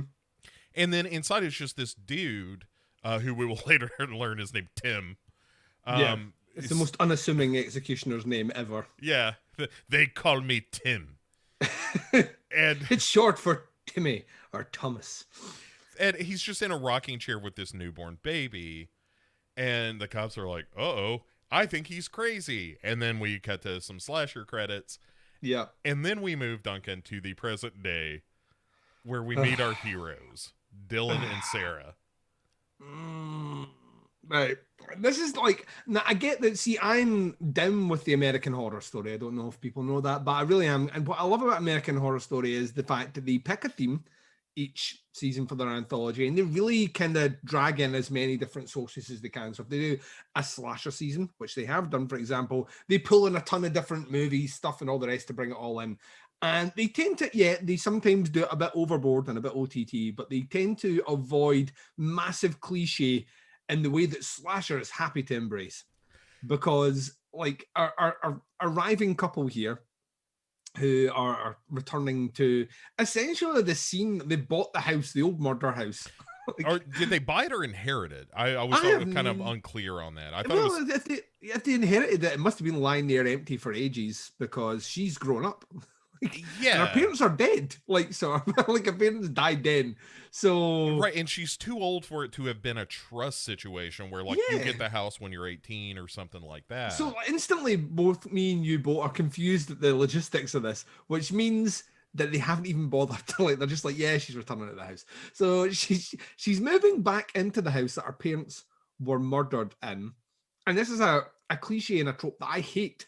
And like horror cinema, I fucking hate it because this never happens. It would never happen. No one, no self-respecting human being would move back into the house that their parents were murdered in.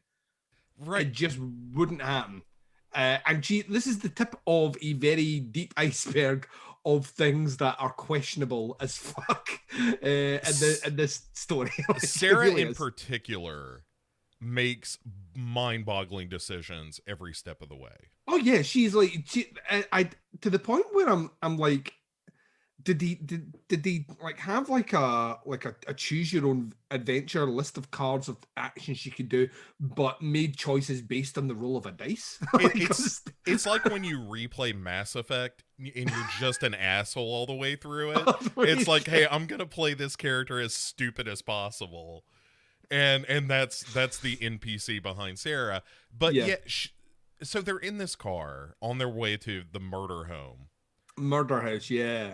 And her boyfriend, or her husband, I should say, Dylan, who is a reporter, as we're going to find out.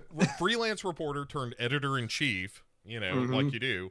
And and he drops the exposition of like, hey, it's great that we're moving into the home that your parents were murdered in. And she says, hoity-toy. My parents were just pictures and stories strangers tell, don't you know? And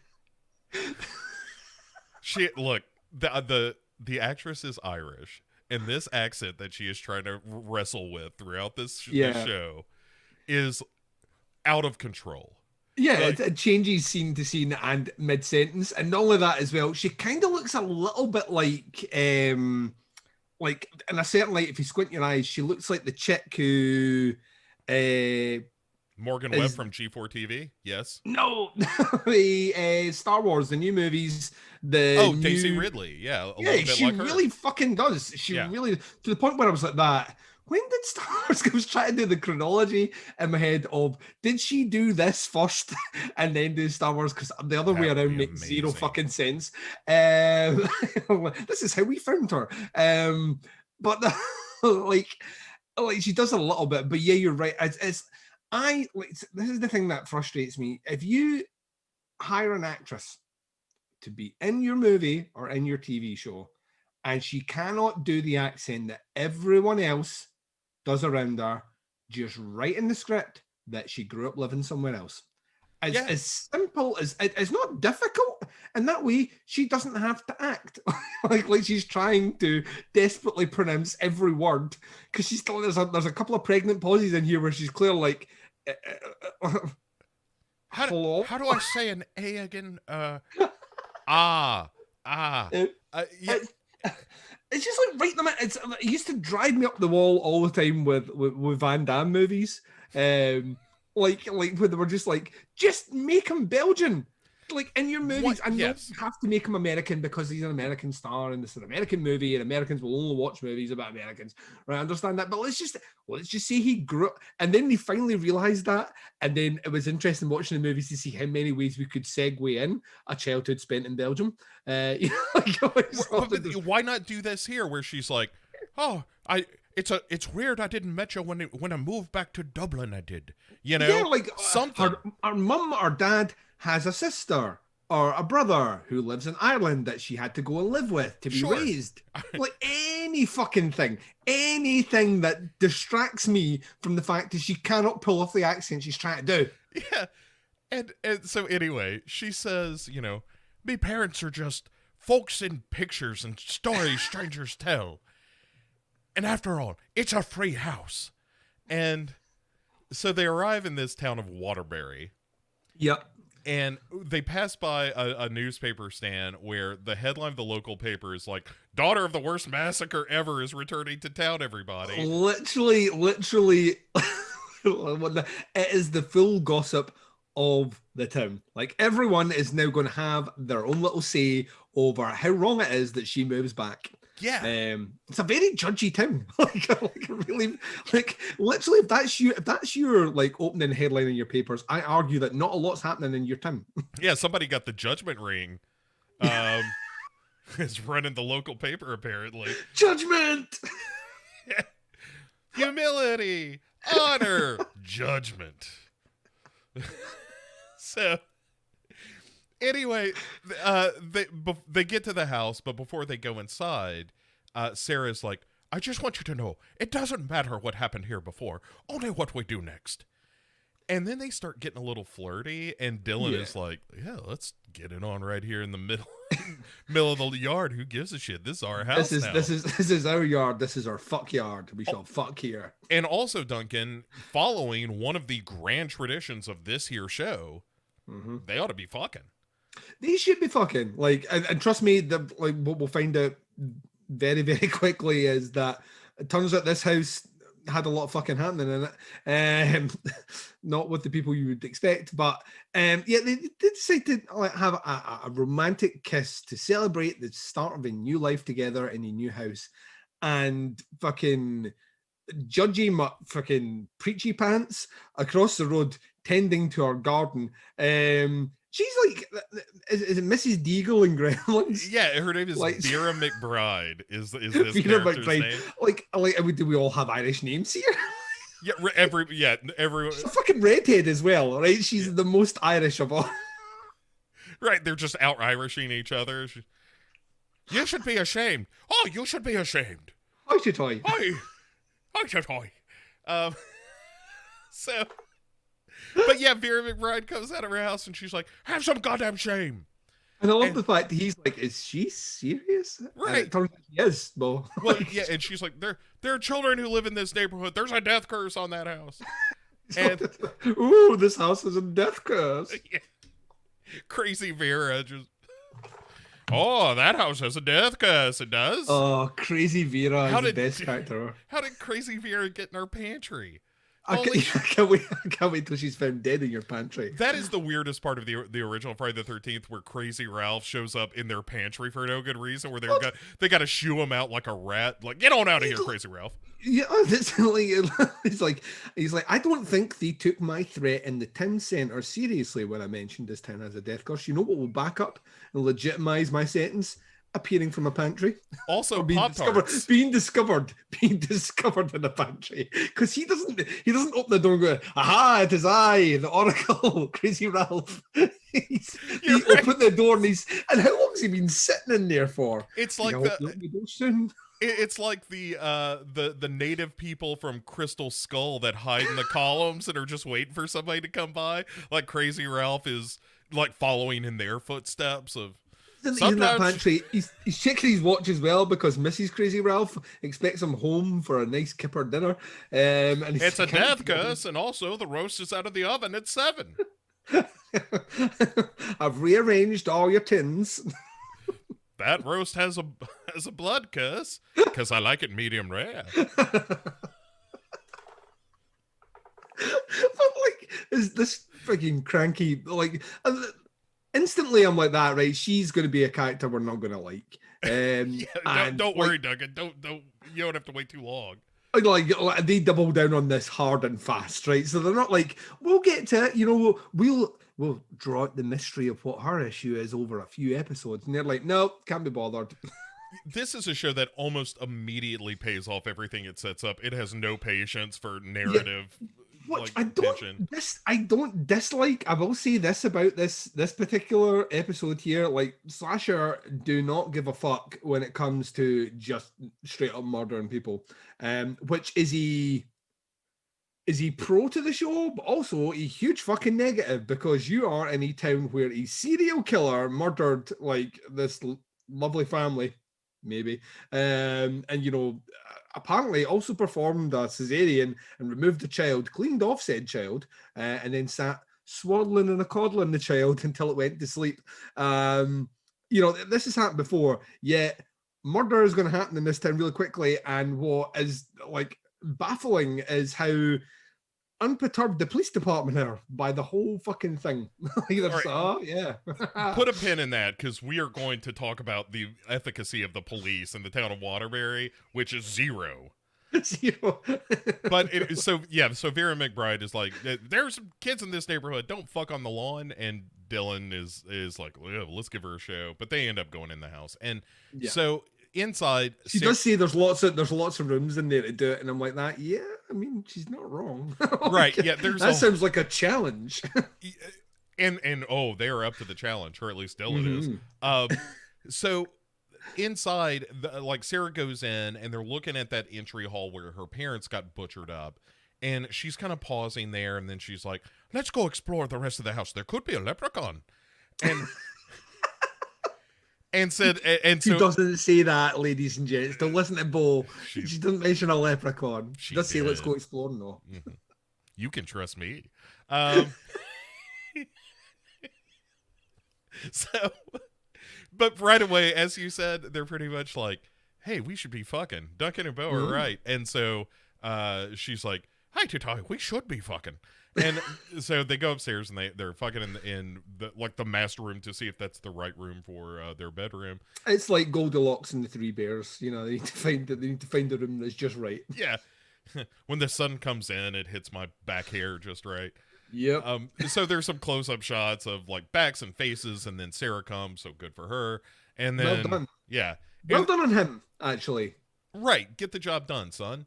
And after Sarah is like, boy, that was some good fucking. You should get the fuck out.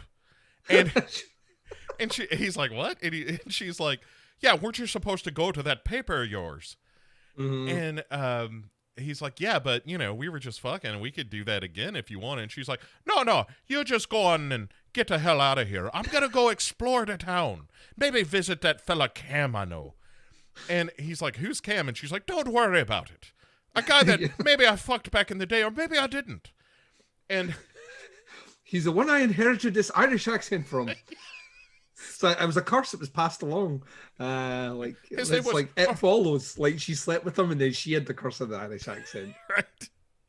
I didn't always talk like this, So she takes the car, and he takes a bike to work. Why is our main character here got a slight bit of the Irish beat cop about her? Yeah. Georgie, what are you doing, huh? What are you doing with Capone? Huh? Just slipping in every other word. You're just bringing it in, and it's just getting me, just catch me just right, Bo. Just catch me just right. Look, no one. In fact, we promised our listeners long ago, thgoing accents will not be good. No, they're never good, and they'll never go away either. So. No, they're bad and persistent. We're going to keep doing them so long that you will think it's how you're supposed to impersonate these people. Yeah, and that's how we win. When you go to Ireland and people don't talk like that, you're going to be like, I was lied to. They lied to me. They called it edutainment. I thought there was somewhere in that education.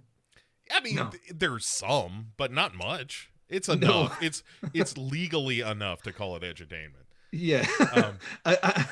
Enough to class as education, but not enough to class to charge for it. That's right.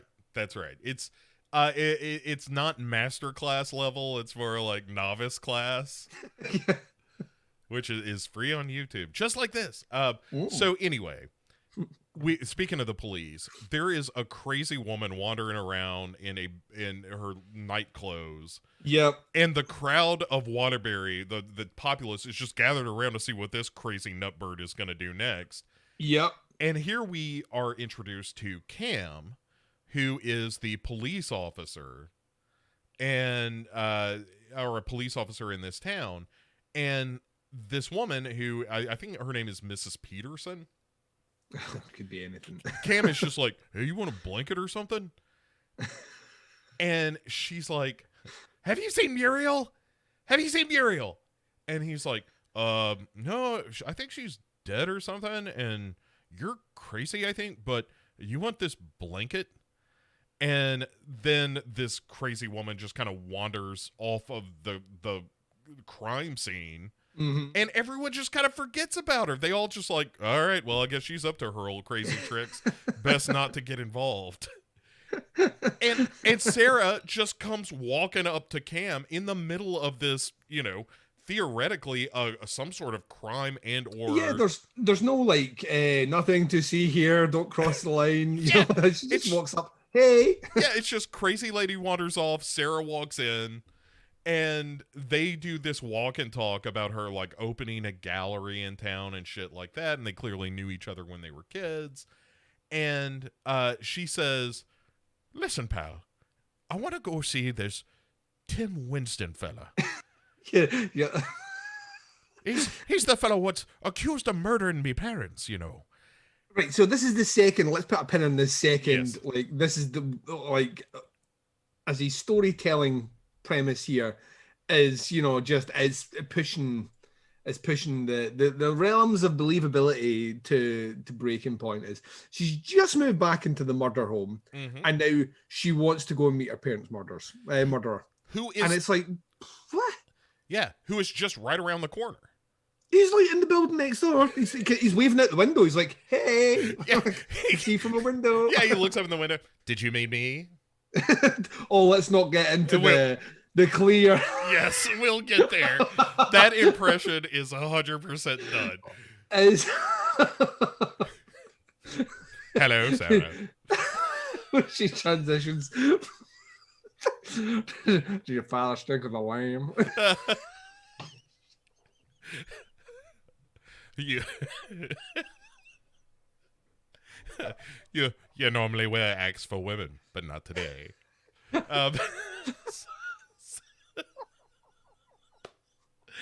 We'll get there. But what did Meg say to you? Meg's in the other cell. He said I hate your accent. I, however, do not. He said he could smell me potatoes. I, for one, cannot. Are they Lyonnaise? Oh, yes. So that's come together, confluence. But yeah, so she's asking her cop friend to go visit Tim Winston, this murderer. And he's like, oh no, that's such a good idea. He's the most blasé response. The response should be, are you fucking crazy? Right, I could lose my job. No, instead he's just like, oh no, maybe later or something. And then this gets interrupted, thankfully for Cam, by a couple, Justin and Robin, who are a gay couple, who are going to be Sarah's landlords for her gallery that she's opening up. And Robin, always a gallery. They're always artistic types. Yeah. Well, when you've grown up in the shadow of a double murder, it unlocks your creative potential, Duncan. Ah, this is why I'm not good at drawing. This is why. Boy, do I wish my parents were murdered. Wouldn't it be great, Duncan? Fortunately, we offer such a service here at Duncan and Bo's Orphans Are Us. We'll make you an orphan at any age. Grandma's sticking around a little longer than you expected and is sitting on that fortune. High voltage. Duncan Deeds done dirt cheap. So anyway, Robin is the more flamboyantly gay of the two because there's always He's actually a one. character that I deeply love because he's the voice of the audience here. He kind of is, and he comes in and he's like, "Girl, you are way more normal looking than I thought you would be. I thought you'd be fucking crazy."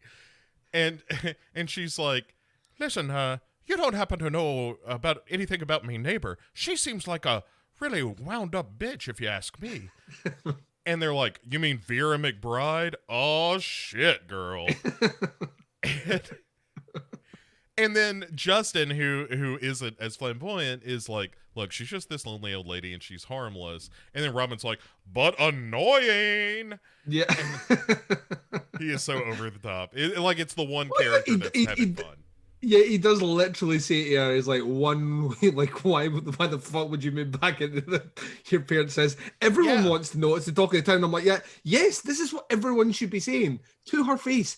Why are you here? Like, no good will come of this. Right, and she's just like, "Oh, toy dates, they're just strangers I never met." And he's like, "Yeah, but they were killed there." Yeah, right. They were they were murdered there, and you were birthed by a serial killer. Yeah. Like right here in this town. Like, did you know he was right here? Hello. I'm right here. Hello there. Yes, I remember the night well. It was a Tuesday. So, tell me, have your parents stopped screaming? So anyway, finally Robin kind of pissing Justin off a little bit, is like, "Girl, we're about to have a party. You want to come?" And Justin's like, "Yeah, I guess I can thaw out some more steaks." Yeah. How about you talk to me about this before you? Yeah, like the fucking fortune that I'm that I just feed the neighborhood. Is that what we're saying? And also, she just moved back into her crazy fucking dead parents' house. Right. You know what I mean? We don't know if she is a crazy person. She could be a crazy person.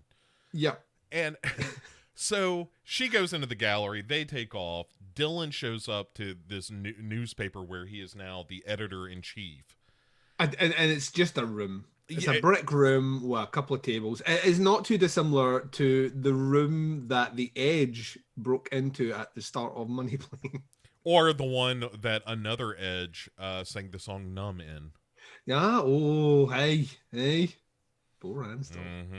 Too much. But it's one of these unrealistic, like, this is, it's like police stations are the same and like, and airports actually are all the same in movies and TV shows. This is not what they look like. This is like the coolest, hippest, fucking hipster newsroom ever. Because everyone, like, all the desks are a little bit too tidy and everyone's a little bit too dressed up, and no one looks like they've shown up at their work drunk, which instantly means they're not a reporter. Like, yeah.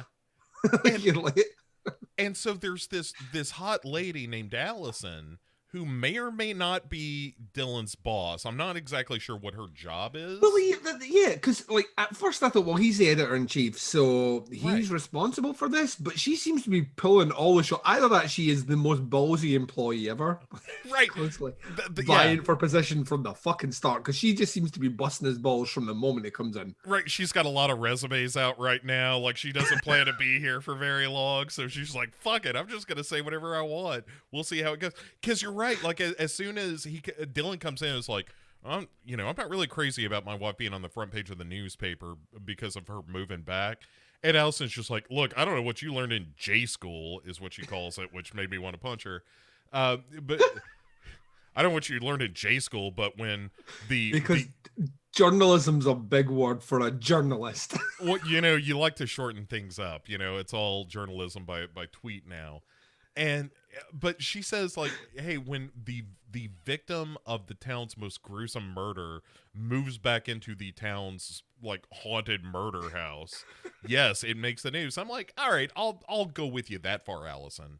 But front page? Well, yeah, front page when the editor-in-chief is the partner of said I mean... yeah, this is in the community section, Yeah, that's like Fox News starting out with the headline, Rupert Murdoch's a bad man. Yeah. So right, you gotta bury that shit. And yeah, it becomes a gossip piece on like one of the back pages. But yeah, like she's like just all in, and the thing is, like she's totally like in his face about it, which I kind of love. She's like straight away, like you, like clearly you got the job that I was up for, and I am not going to give you an easy ride of it. Yeah, and so when he kind of pushes back on her statement, she's like, "Look, everything will be back to normal soon as your wife, fades out of popular consciousness and nobody gives a shit about murder anymore. You'll be fine." Also, how many papers are in this small town? I don't think you have to fight for your demographic here. Like, yeah, it's like I think people are going to stop buying your newspaper because you're not talking about the girl who moved back to her house. Like by day 4, like she's like when this gossip dies down. This gossip like is newsworthy for a day, and then it's not. Yeah, right. Yeah, and so that's kind of what she's saying is like, and this will all blow over tomorrow. Meanwhile, Sarah is stalking crazy Vera McBride by just driving slowly in her car behind her.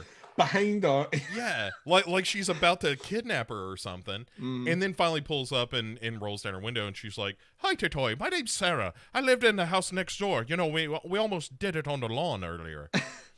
And she says, "You want to ride? I know where you live."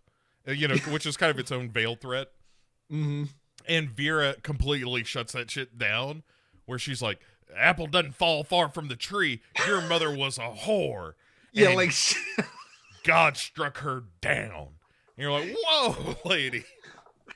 Like she has some opinions and she is fucking sharing them. Yeah, this old woman has been waiting for somebody to ask her about Sarah's mother. Yeah, like someone to move into that house or ask about Sarah's mother. Honestly. Or ask the direction to the local town square, or ask her the time, or you're a whore. She literally, anyone asks her anything, you get someone accidentally calls her home. Someone tries to, like, Jehovah's Witness shows up and asks her if she's heard the good news. Like, that woman lived over there was a fucking whore. Oh, it's so good. And so Sarah just like, "All right, fine. Walk home, ya bitch." And then, so she takes off. And later on, Sarah is kind of hooking up their TV while Dylan just watches them, which I really like. I like that move where he's just like, no, I'm gonna eat these wings. Go on and fix our shit. And it's so bizarre. And while she's trying to hook this up and failing miserably, he's just like, "Hey, that hot lady I work with? You haven't met her yet, I guess, Allison. Anyway, I may or may not work for her, and she wants to go to dinner." And Sarah's like, "Oh, we can't go there. Well, I'm supposed to be having dinner with the gays." Which, in fairness, always a smart move. If you have an option to go to some dinner date with your husband's what one's going to be boss, more exciting? Yeah. Right. Better music, better food. Yep. Anyway. Better topics of conversation. Right. Better dressed. Yes. I mean, they're going to talk garbage about you as soon as you leave, because that's just what you're buying. Yeah, but for the moment you're in there, you are their world. Yeah. It's like Olive Garden. When you're there, you're family. But unlike Olive Garden, as soon as you leave, they're like, "Did you see what that bitch was wearing?" So,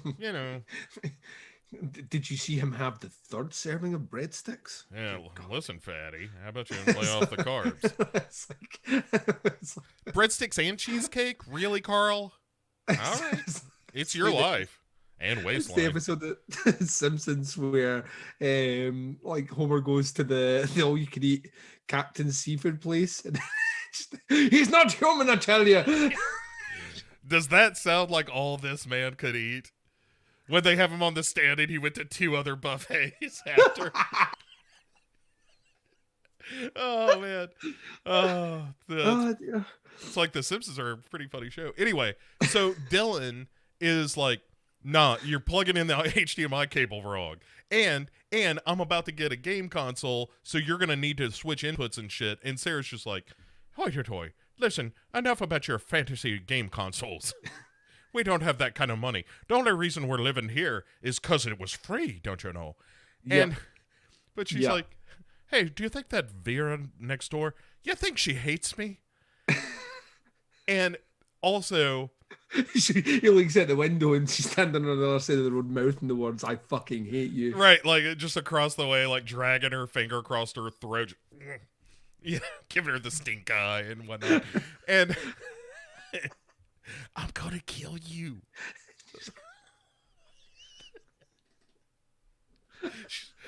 Like charadesing it, like, you know.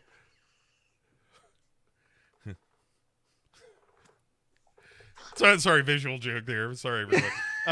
Watch the show.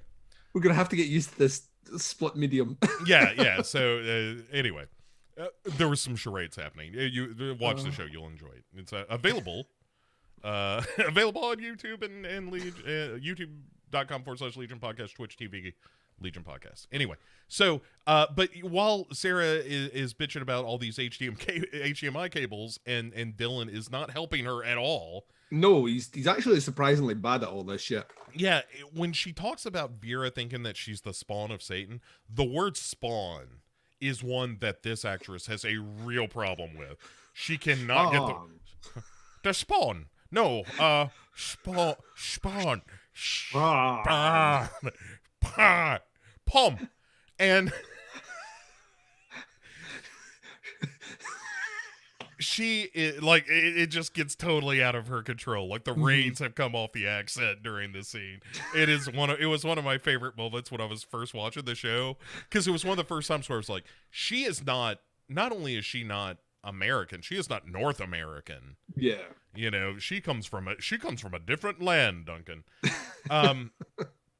Anyway, so she asked Dylan though, like, listen, now that you're a big fancy pants newspaperman, maybe you can poke around and see if there's anything about my parents' death that I don't know about. She's literally, they have been in this house together as a couple for as long as it took to fuck and as long as it's taken to have an HDMI lead situation conversation. And she has been in this town less than a day, and she has already upset the neighbor who clearly thinks her mother was a whore, right? And struck down by God. But also at the same time, been to see her friend, the police officer, and said that she wants to go and see the man who murdered her parents. And now she's pressurizing her boyfriend / husband / fiance, whoever he is, to use his power in the press to dig up information that she might not be privy to. Right. Yes. And this is short order here. This show ain't wasting time. It's like that. We need to get all this shit out in episode number 1. And I'm like, do we? Yeah, right. Do we actually need to do it? Because like, if we get all this on the table just now, what we're going to do for the remaining however many episodes are in this show? I don't even know how many episodes are in season 1. I think it's 22, Duncan. No. I think it's like 10 or 12. We're fine. We're fine. But yeah, and so immediately Dylan is like, yeah, let's go. I've got my laptop upstairs. We'll go look right now. And, yeah. And upstairs on the bed. Right. Because, you know, I was listening to this podcast and they were saying that we should be fucking, and they made a lot of good points. But yeah, so he finds this interview with Tim Winston, the murderer, where it's just him being interviewed by the police and saying her father was a Judas Iscariot. Her mother was the whore of Babylon. And how they got this, I don't know. Like, how this is just, like, available to him via the press on his laptop. Yeah, it doesn't... Make him a police officer. He's a police officer transferring to, you know, the local town. Or have her friend Cam the cop be the one to deliver this. Right. Yeah, you're right. And anyway, so immediately she's like, "Hoy toy, that's shocking." And Dylan's like, yeah, let's turn this off. This was a bad idea, and how about we go for a walk? And she's like, I'll tell you what, how about you go fuck yourself, and I'll go for a walk, and you can just stay here, because quite frankly, I'm sick of you. Yeah, it's the great thing of, let me suggest an idea that you're going to go and do without me. Yeah, that's 100% what it is. She's just like, yeah, I'll tell you what, I've been weighing your idea about going for a walk, and I've decided it sounds like a great idea, so long as you're not there, you cheap motherfucker. And so she takes off. She just leaves. Again, one of the head scratching decisions she makes throughout the course of the show is just like, boy, I've just been delivered quite an emotional shock and my neighbor seems a bit unstable. How about I just go walking alone at night through a neighborhood I don't know? Yeah, plus I've been in this house for this house that I couldn't wait to get to. I seem to be finding tons of reasons not to be staying in it. Yeah. And so on this walk, Sarah, there are fireworks going off because of Halloween fireworks. I don't know why. Oh, I don't even know what day it's supposed to be, but like the kids are dickheads in this street. Yeah. So Sarah turns around and she sees a guy dressed up like, Darth Penis. And she's like, "You're sick." And then Darth Helmet chases her. And then keep fighting, assholes. Right. That sudden stop scene is the funniest thing in Spaceballs by a mile. Yeah. When it pulls up the helmet. Hi. I'm fine. How are you? I do like, you heard me, comb the desert. Find anything yet? We ain't found shit. That is probably the best joke of the movie, yes. But anyway, enough about Spaceballs. So Dylan ends up finding Sarah out on the streets because, he was like, after a while, he was just like, that telling me to stay here. It was my idea to go for a walk. I'm going after her. And so he does go after her. Mm-hmm. And sorry, that is just somebody calling me. I apologize. Do they not know you're live streaming, Bo? Apparently not. Also, I didn't have it turned down, which is a real pain in the ass. Anyway, so Dylan finds her, and they run across some young punks that are on bikes, and one of them's got a baseball bat and shit like that. And Dylan ends up confronting him. He's like, "Hey, you hoods and hooligans and ragamuffins." And one of them is like, "Fuck you, Dylan." And I'm like, how does he know his name? Did he introduce, "Hello, my name is Dylan, and I'm here to threaten you tonight on behalf of my wife. You've probably at least seen her based on the threats you were making."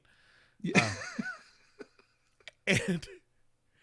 And after confronting him, one of the thugs, they all end up taking off, and one of the thugs is just like, "Hey, I'm not done being a hooligan tonight." And the rest are like, "We're gonna go study." He's like, "You pussies, learning."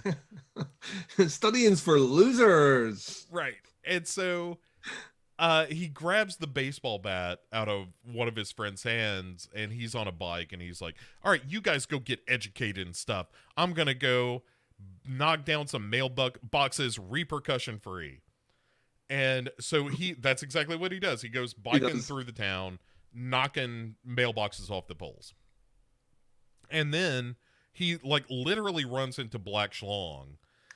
And the killer just does one of my favorite moves. It's almost like a John Wick of serial killers, where he just grabs this kid's bat out of his hand and cracks his skull with it. Oh, give me that. Beats him.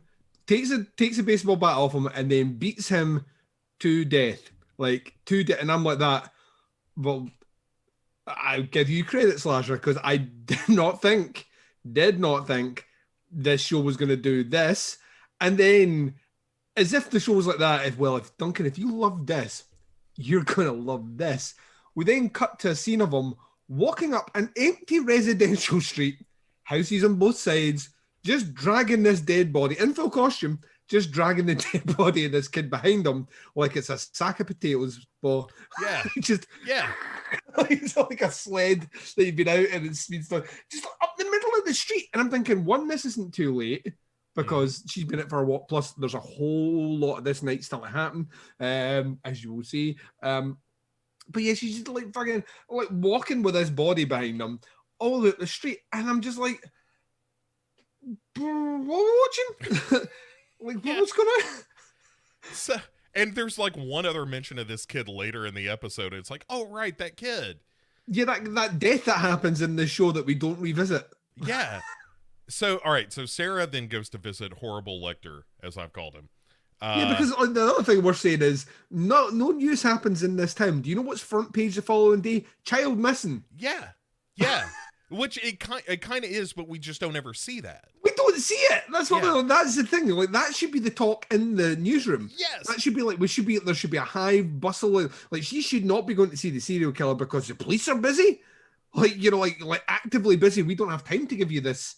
This tour of the serial killer wing of our small town jail. To set up a speed date with the murderer of your parents. Yeah, like check back after we found the kid. Like, why is this guy in a local prison? This guy's in a high max security prison somewhere far away from this fucking town. Right. Right. None of this adds up. But anyway, yeah. She goes to visit Tim Winston, and he sits down across her, and he looks kind of like Bruce Greenwood a little bit. Yes. But with longer, like he's got kind of long blonde hair, and he just looks like Bruce Greenwood light, but has been smoking and drinking a lot. Yeah, it looks like he's about to pick up a guitar and sing you a song about how he lost his love to a cattle rancher back in 1973. Oh, yeah. 73 was a great year. But they sit down. He has apparently no proper security shackles on him. There's no police officer made. This is a nice room as well. This is like it's 2 steps away from being like a library. It's like a nice big wooden table. They're sitting opposite. He is not properly secured in place with any shackles that I would consider like appropriate for someone who murdered 2 people and cesareaned a baby. Like, and then they just leave. Like the cops come in and are like, "Well, here he is," and then they just leave. They fuck off and leave. No, here's the buzzer that you press if he says something. This is how you get us back into the room. Not like you get and apparently she's just got unlimited time with him. Like there's no more than 10 minutes with this guy or anything. They just they do not give a fuck. Yeah. They do not give a fuck here. It's right. It's fucking crazy. And so she sits down at this like long metal table across from him, and Sarah is like, "Listen, I've had quite a go of things, what with you murdering my parents and all. And I guess I just need some closure, And he's just like, yes. Tell me about your parents, Sarah. Quid pro quo. And he's like, if you want to get to the bottom of this, look up a man named Louis Friend. Ask him what was happening in your parents' life, Sarah. We're laughing just now, but he does literally give her a clue. Yeah, I've got it right here. An oblique clue reference, which is done in the form of riddle and rhyme. He says, "No one puts a lamp in a cellar, Sarah, to see the light." And she's like,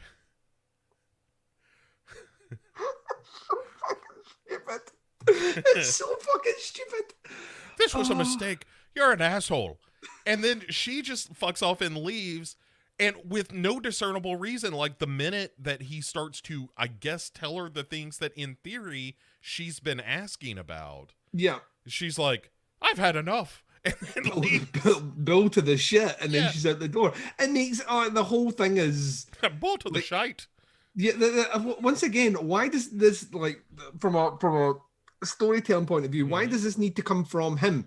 Why can this not just be something that she's she's in the house, she's doing a bit of exploring, she said she wanted to do that. Why does she not stumble in to find what she does find here out with this conversation with this guy? Or maybe the neighbor says something, your filthy whore mother was always hiding things in the basement, or something along those lines. But no, we have to have this whole protracted scene, which, by the way, is not the only time we're going to have this kind of "you're now my student" in the solving of crime, because me, as this psychopathic serial killer, apparently understand all about the mind of serial killer. It's just fucking gosh. The fact that they were just like, "Hey, what's a good movie? Silence of the Lambs. How about we do that in the middle of our show?" And they're like, fucking balls on Slasher, this fucking low rent Canadian show, to fucking sit there and say, "You know what? Let's end." It makes no fucking sense. But Sarah's like, she's out. It's Sarah, isn't it? I keep wanting to call her Katie, but Katie's the name of the actress. Sarah, she's like Bill to the shit. She's gonna go home, and then she's gonna use this cryptic clue to start raking about the house. And I mean, I'm going to put it this way, Bo. See, if you go back to your old parents' house and you find a box, and that box contains some VHSs. Now, one, you shouldn't have a VHS player because it's 2016. But two, like you find a box with VHSs with just names written on it. You don't play them, do you? Well, not without fully expecting You it to give be, them- because it's hidden. It's a hidden box of VHS tapes and a You camera. give it to someone else Yes. first. Watch and this say- and tell me what it is. Yes. Yeah, please. 100% right. There's a very good chance that this might have my parents fucking on it. A And I good don't really chance. know How what- about 100% chance there is fucking on these videotapes? And I don't really know my parents. I never met them. I've only seen a couple of Polaroids of them. And the last thing I want to see is the throes of them in ecstasy. I just don't want to see it. I don't want to see the night I was conceived on camera. Yes, exactly. Could you please? But no, Sarah, once again, doing the choose your own adventure by Dice, picks the worst decision here, which is, do I watch these videotapes? Why, yes, I do. Right, immediately puts it's a tape labeled Peter McBride. Now, the balls on this bitch, right? Because she is sleeping with the neighborhood, and not only is she sleeping with the neighborhood, she is writing on the tapes their names, not code names. Hear that, everybody? We're using code names. Yeah, nothing like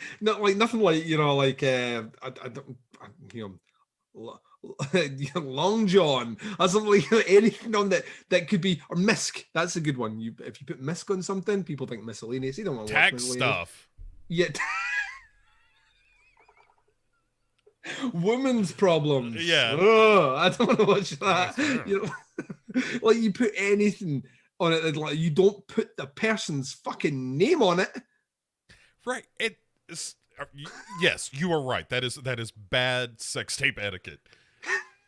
And then Sarah throws this Peter McBride tape in, and it's her mom getting fucked from behind by this dude Peter McBride. And she looks at the camera and asks, assumedly her husband Brian, and she says, "Oh yeah, you like that?" And so we are treated, Duncan, to what is essentially a cuckold tape. Yes. Where and Peter, by the way, knows exactly where the camera is because he keeps looking at it and winking at it. yeah, it is. You do. So 2 steps away from doing the Bateman kissing the bicep. I mean, it's fucking ridiculous. For the record, we now know that Vera McBride's husband was fucking, I almost said Katie, Sarah's mother. Yes. And videotaped it. And her father, Sarah's father, videotaped it.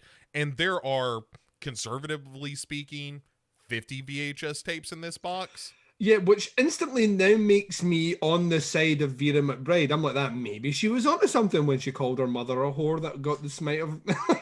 Yeah. You know what I mean? She may have a point here, Bo.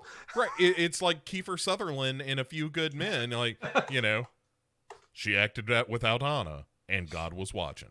Yeah. And so night falls on Waterbury. Yeah, longest. This has been a day that has been full. Like she had the worst day yesterday, and today is the next worst day. Yeah, because every day it's like climate change. Like every year is the hottest year on record. Like every day she has in Waterbury is the shittiest day that she has in Waterbury. It's amazing to think that the first day where she just got her house, got yelled at by a neighbor. And fucked in her attic, and then met some nice gay gentlemen, and got her gallery. Like that's as good as it's ever going to be. Yeah, went out for a walk and was approached by someone wearing the costume of her parents' murderer. Sure, yeah, that happened, but all the other stuff was good. And in this, it's just terrible. Like, oh, I talked to the killer of my parents, and he gave me a riddle. And then I found the fuck tape that my mom and dad made with a neighbor. And now I got to look at his wife, look at Vera in the face, knowing that I've seen her husband's dick. And he's probably been dead 30 years. Yeah. So that dick doesn't even exist anymore, and I've seen it. It's dust. It's dust dick. It's right. It's a dust dick. And so when Dylan gets home, Vera is just like, she ain't in there. And he's Yep. like, the fuck? And she's like, yeah, she took off a couple hours ago. She looked upset. I didn't bother to ask why, but I was watching. And then she says, a man ought to keep a tight leash on his wife. And Dylan's I was thinking to myself, oh, really? yeah, well, Can we speak to Peter? goes both ways, right? Like maybe wives need to be asking some questions of their husbands too. Am I right, Vera? And Vera's all smug. She goes back in her house, just like, yeah, got him. And I'm like, fuck you, Vera. She's got an abacus in her house where she just moves the points across every time she gets one over on her neighbours. Right. Yeah. Stole a neighbor kid's basketball. Click. It's like Buscemi in Monster House. Anyway, so we cut to the party where Robin and Justin are hosting, and seem to be having a perfectly lovely time. Sarah rushes in and is like, "Everyone having a good time? Good. This'll stop it." And so she says, "Cam, I need to talk to you." And then she and Cam go outside, and Justin is like, she said, I don't mean to be rude. And yet that was really fucking rude. Yeah, maybe we shouldn't. This is maybe why we shouldn't be inviting people that weren't originally on the guest list. Isn't that right, Robin? Yeah. And Robin is just like, she was rude. I like her. Yeah. Ron was like, yay. Yeah. so happy. Looks like a messy bitch moved into the neighborhood. I like the looks of this. So, and by the way, Robin, definitely a bottom. Yes. Oh God. Yeah. So well, we don't know what we don't know, but I know where my money is, and my penis. So Vera McBride is at her house, like going through her fridge, eating some cold pizza straight out of the box, and that's she's like well, that's like I am down with the cold pizza, right? And I think I've had this conversation before with you, actually, weirdly enough, always. Like, because the temperature in Scotland's maybe not the same as it is in America, like, second day pizza is pizza that has not been in the fridge. It's been out on the counter. Overnight. We don't put it in no fridge, and let alone take it from the fridge and eat it fucking straight from the fridge. Yeah. I'm just going to say this might be the reason why, like, they're hypothesizing later on why events played out for what we're about to discuss on Vera. And I'm going to say this should be in the equation. This is punishable by the event that happens to her, right? Yeah. Just saying. Fucking cold pizza from the fridge. Right. Like, you don't have a toaster oven, you don't have a microwave, you can't throw this in for 20 seconds. What the fuck? 20 seconds is all it will take. Is one slice of pizza. It will be at least warm by then. You got a lot of vegetables hot. Takes the chill off it. You know what I mean? But then she just spits it out in her sink. Like, she takes one bite. Which is what you're going to do because it's fucking cold and it's wet because it's been in a fridge. Yeah, she's immediately like, and just like lets it fall out into the sink like a child. And then she drifts into another room where she rifles through some unlabeled manila folders, like that matters. Mm-hmm. And then wanders in the living room where the video of her husband fucking is playing. Yeah, because she went to the party and didn't switch it off. Also, she left a while ago. Yeah. Oh, sorry, whose house is this? No, it's Vera's house. Like, somebody broke into Vera's house and is playing this. I knew I made a mistake here. So yeah, the killer's like, right. It's a real like eels situation of like. I bet you thought the most distasteful thing that was going to happen was that pizza. Wait to see this. Right. You remember all those? Like, you knew this happened, but have you seen the video? Yeah. Maybe she was holding the camera. No, she wasn't holding the camera. No, it was definitely the husband. So then Sarah back at the maybe party explains his blasé approach to the condom man appearing at the door. Oh, you've came early. Right. Maybe so. Like, she's pregnant, so it's not going to be good, nice and glamorous, but bound to come out. Hey, I mean, you're already dressed for the occasion, am I right, Rubber Man? Huh?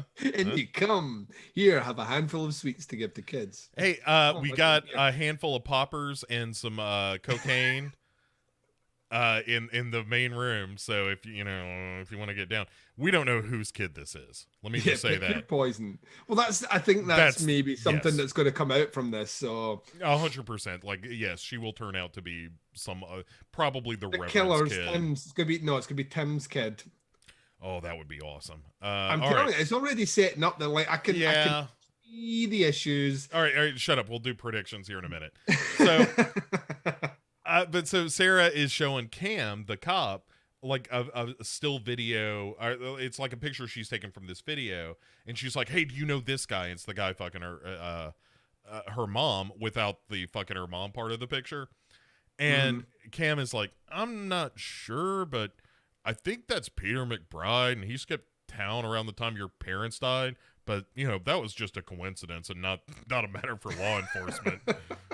And so he's never been seen since. No money's been taken from his bank account, and his social security number's never been used. There's no cars registered in his name. Disappeared off the face of the planet, but we don't think that's suspicious at all. His wife had him declared dead in absentia, but I think that may be premature. We just don't know yet.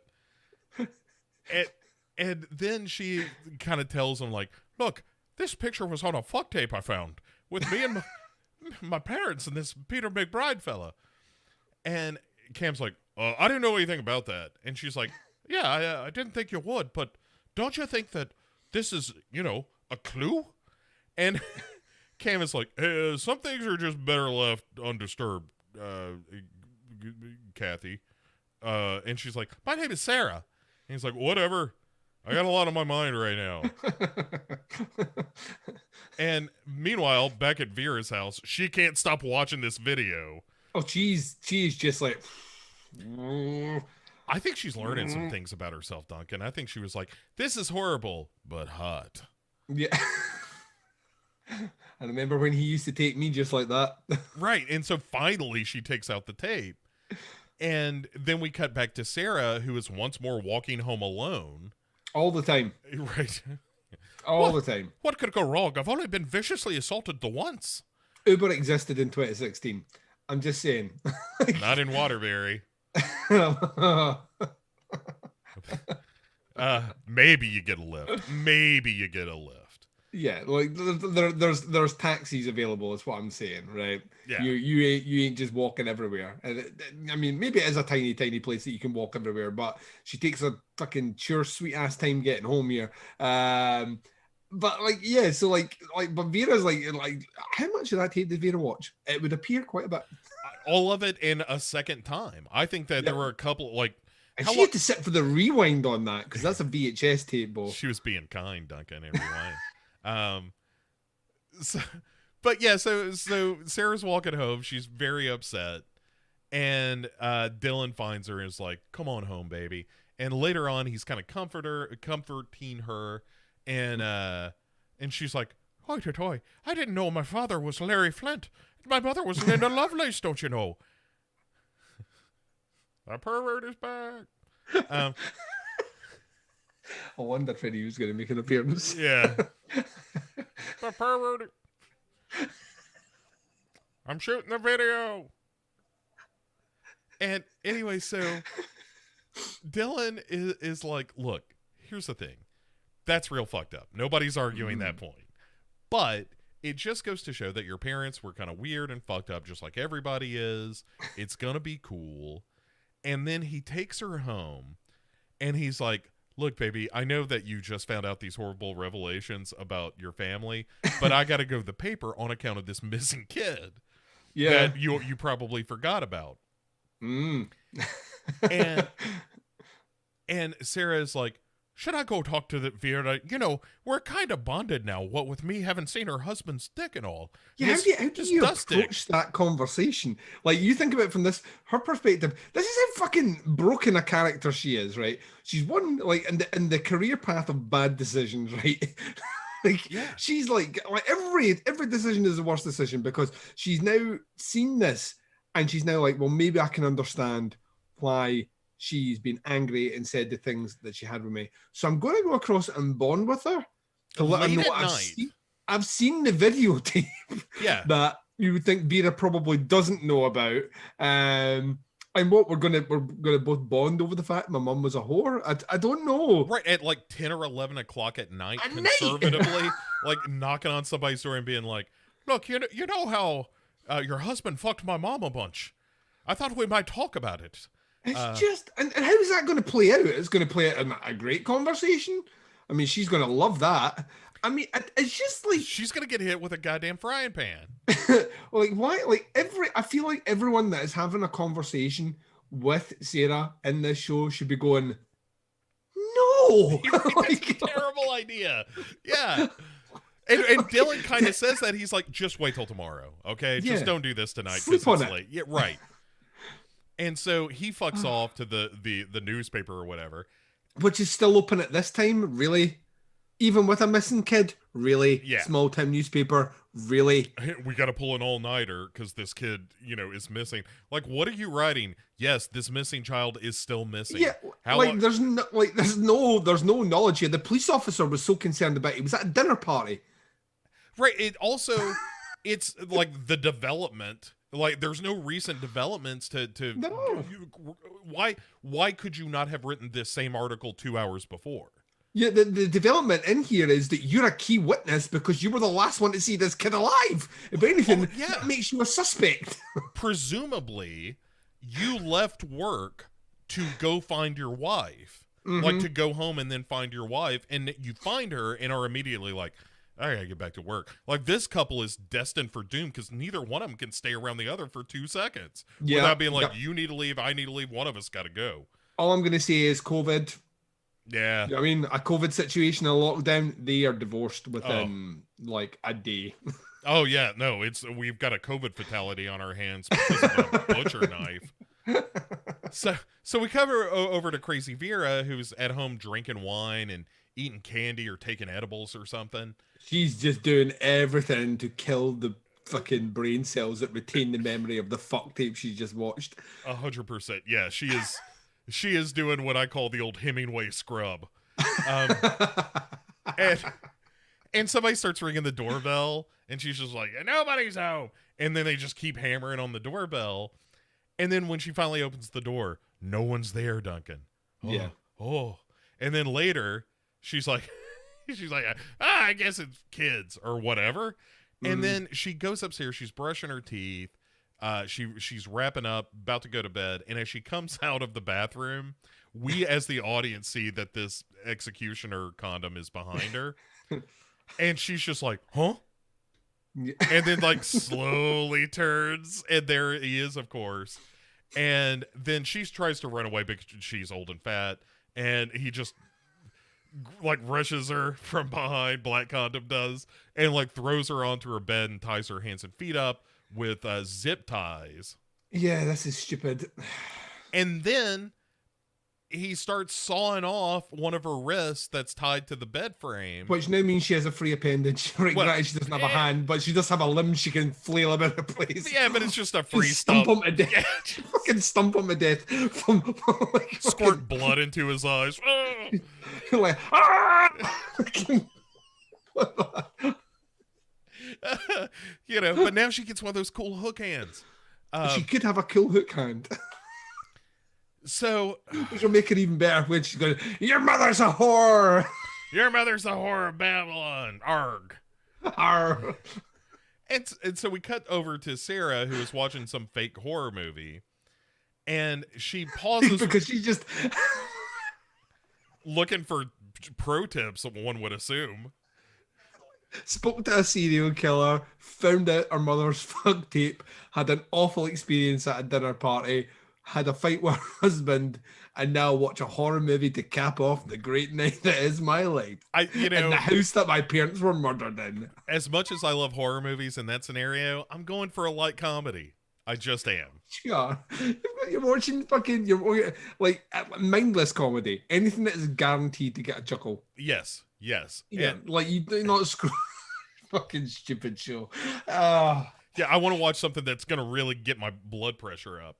Oh man. So she pauses the movie to go look out the window, and she hears somebody screaming. Because that's the other thing. Like Vera is loud and she's getting her limbs like. Oh God, he's killing me. He's killing me.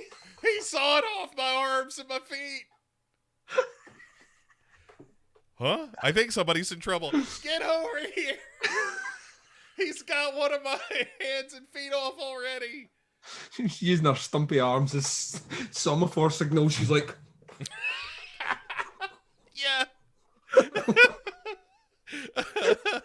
Trying to like throw blood on the window to spell out SOS. Just splat, splat.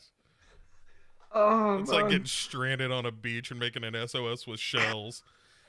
And anyway, like a good neighbor, Sarah goes to get involved, which I would never do, Duncan. I don't care how No, loud you those phoned the screams are. fucking, Yes. you phoned the 5-0. Yeah, police? Hoity-toity. Police?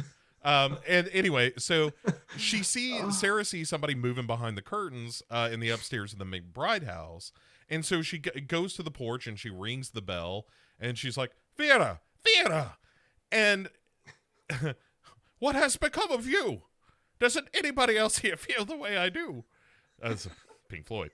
Anyway, so she's calling Vera's name and then she sees somebody behind the door and she's like, why aren't you saying something, Vera? Open up the door. And then this strange figure turns a lock and she's like, boy, you're acting sure enough like that strange figure that stalked me on the streets last night and maybe murdered my parents. And then she lets herself in. Mm-hmm. And then the executioner dude is gone, but inside she finds Vera upstairs with like her hands and feet cut off. Dead. Right. And she turns around and there's dark rubber and she is like, oh, and falls down the stairs in panic. Yep. And the killer's just like, oh, God damn it. And just like walks down the steps, crawls over, drops the Peter McBride videotape on her belly as she's all passed out on the stairs. And it's just like, do, and just gets out of there. Nothing to see here. Yeah. You're not supposed to die in this episode. Oh. This is awkward. We weren't supposed to have this conversation until later on, episode 4. You're a little early.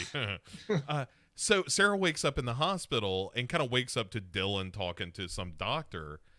And this cop is like, I've got to take your statement because you were the last person to see Vera McBride. And she's like, it was the executioner.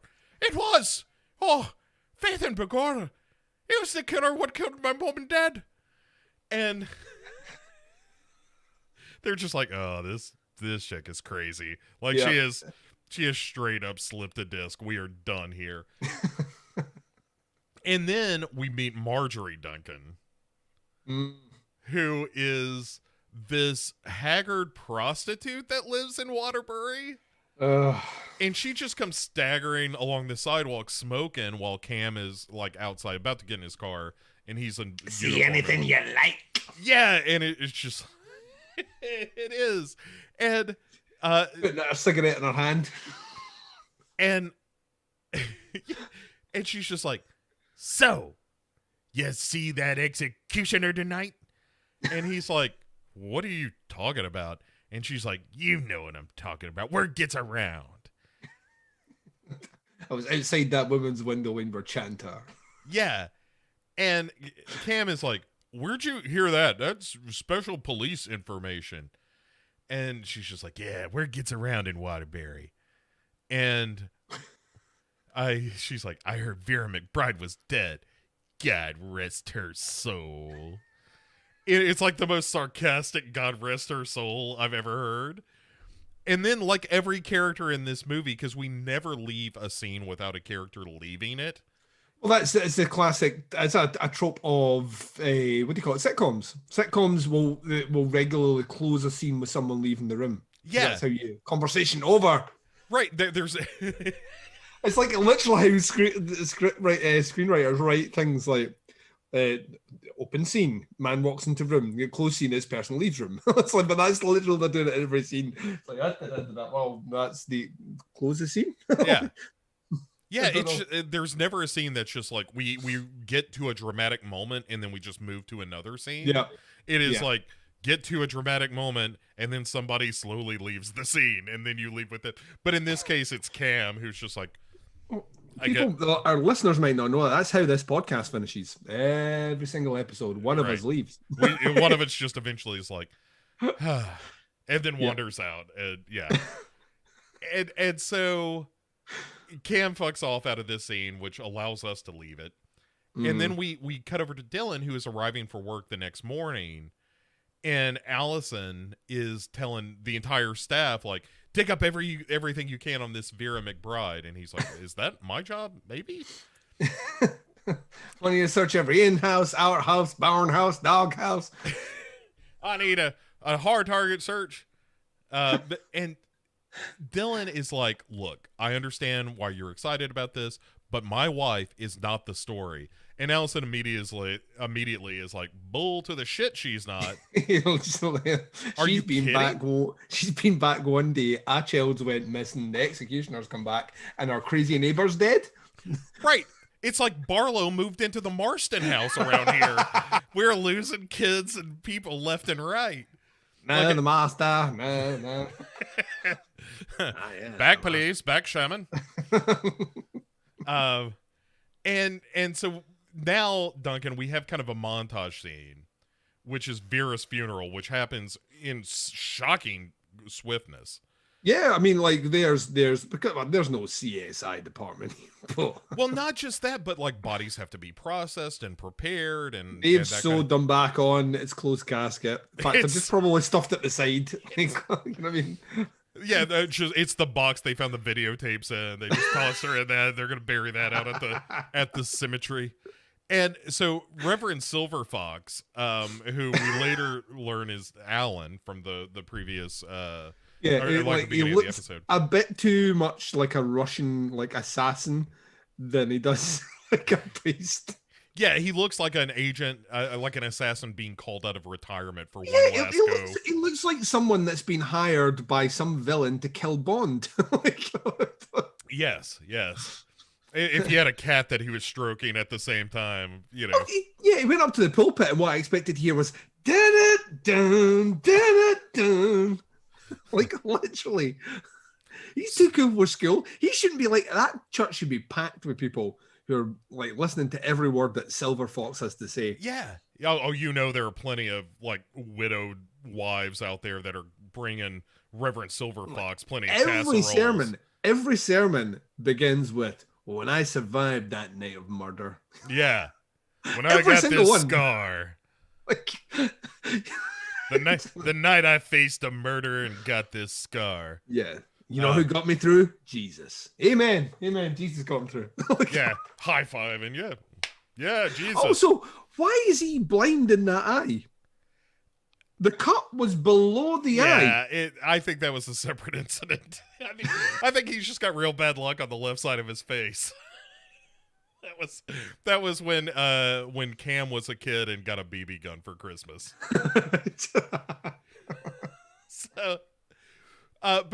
So Reverend Silver Fox is talking to his son Cam, it turns out, and is like, "Hey, you got to catch this killer." And Cam's like, "We're trying. Shut up. You could do your job. I'm trying. You big jerk." And then the Reverend Silver Fox gives a sermon about how we're all born in sin, and then we do this montage where we see like Justin in bed rolling over to do some blow, and then when he rolls back, we get the reveal that like he's in bed with Robin and a couple of other dudes, so they're having a good time. God bless them. That's the party you want to be at. That's what we said earlier on. Right, the crazy lady we saw at the beginning, yelling about Muriel. We see her staring at some kid's picture. Marjorie, the town hooker, gives Cam a blowjob. Dylan is blacklighting or the hallway to see all the blood stains in the hallway, which sure enough are all over the place. This place has been shittily cleaned. Of course. And so we kind of round this out with our Tim Winston killer character getting another visit from Sarah. And this is where we move full Hannibal Lecter. 100% where she's like, "Listen, this killer, is he some kind of protege of yours? Are you working with him? Do you know him?" And he's like, "Listen, Sarah, I'm cut off from the world. You can ask the warden about that. Yeah. I have no access to email. I rarely read my letters. What you have to figure out is not how Vera was killed, but why. You have to ask yourself, Sarah, why did Vera die in that way? Yeah, he asks if she's got any pictures, and I'm like that. Oh dear God, we're not going down this road. Right. Can I get 5 minutes with the case file? Closer. Well, no, the picture's right in front of you. Closer. Closer. And she says, back in Saudi Arabia, they'd cut off your hands for stealing. Maybe it's because you stole the fucking tape. Yeah. And he's like, oh no, Sarah, you it's came so in here. sloppy. It won't do. Won't do. You came in here, you were honest and forthright, and now you leap to such a silly conclusion. Oh, no, Sarah. That will never do. Never do. And so after all this business, she actually is like, I'll help you catch him, Sarah. I mean, Clarice. I'll make you famous. Yeah. It is 100%. I will Silence now of the Lambs. Yeah. Yes, it is stunning how much they rip it off. And then to top off the episode, we see our killer in full costume doodling murder drawings on his trapper keeper and shit. Because why not? This outfit, some people think this outfit is purely for murder, but I like to think it's functional for around the house drawing. Just hanging out, and the pictures are so fucking like completely childish. It's it's like they've ripped off like the drawings that Patrick Bateman does in his book that his secretary finds. You know what I mean? Like where it's just clearly the drawings of a mad person. You know what I mean? Like it's shit. It's like stick figures with blood coming at the bottom. It's fucking awful. But he's just at home doodling in that costume, which doesn't look like it'd be comfortable. And why? And hot, just hot, Duncan. Must be like there is that hood.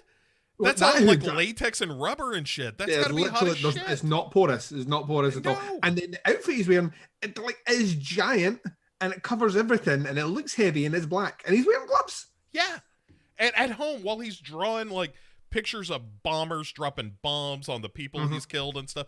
It is infantile and head scratching. And if this killer is not somehow like mentally handicapped, then I've got serious questions about the state of affairs of this show. That's the point at which Bo is going to call Bill to the shit. Everything else I totally buy. This crazy Hannibal Lecter ripoff, the bad Irish accent, all that stuff, totally on board. But yeah, this schoolyard drawings that our killer is doing is nonsense. It's baffling. It really, really is. So, guys, that is it for episode 1 of Slasher. Let's take a brief second here to talk about predictions. Because I've only seen this second episode, so I know one thing that happens that I remember. You know one more thing than I do, and Right. I'll be 100% honest, I have not done any research on this show at all. Why would In fact, the first time I was on the IMDb was right as we started to record. So I've even kind of hidden myself from all that. Yeah. So yeah. It's not what we do. No. So we will be. I know you probably already know where the show goes because you watched it, or you Googled it because you can. We don't. You know what I mean? Like as listeners, you've done all that. We have not. So we're in a time machine back in 2016, watching this for the first time. Predictions. My quick prediction was that what's his face was not the killer at all and being wrongfully convicted. But then of course, yeah. I then quickly went back on that because I thought, like, time-wise, that wouldn't make sense because the killer would have to be, like, considerably older, which then made me think potentially the Reverend, but then he's got a fucking obvious assassin's eye. So, you know, like, if we ever see any close-up of the killer's face, that is something that you would recognize. Well, one of his eyes was white. I mean... I'm thinking potentially the cop, but it might be a character we've not even met yet. I like him as a suspect. I think Dylan isn't out of the realm of possibility for this dumb show. Oh, yeah. I also think that it could happen that Peter McBride was the original killer. No, that wouldn't surprise me at all. And might have even come back, or it could be that Cam is following in his father's footsteps. So at any rate, all of this will unveil itself as time goes on. I think it is completely ridiculous, and that's why I enjoy watching it, because it's so bafflingly poorly written.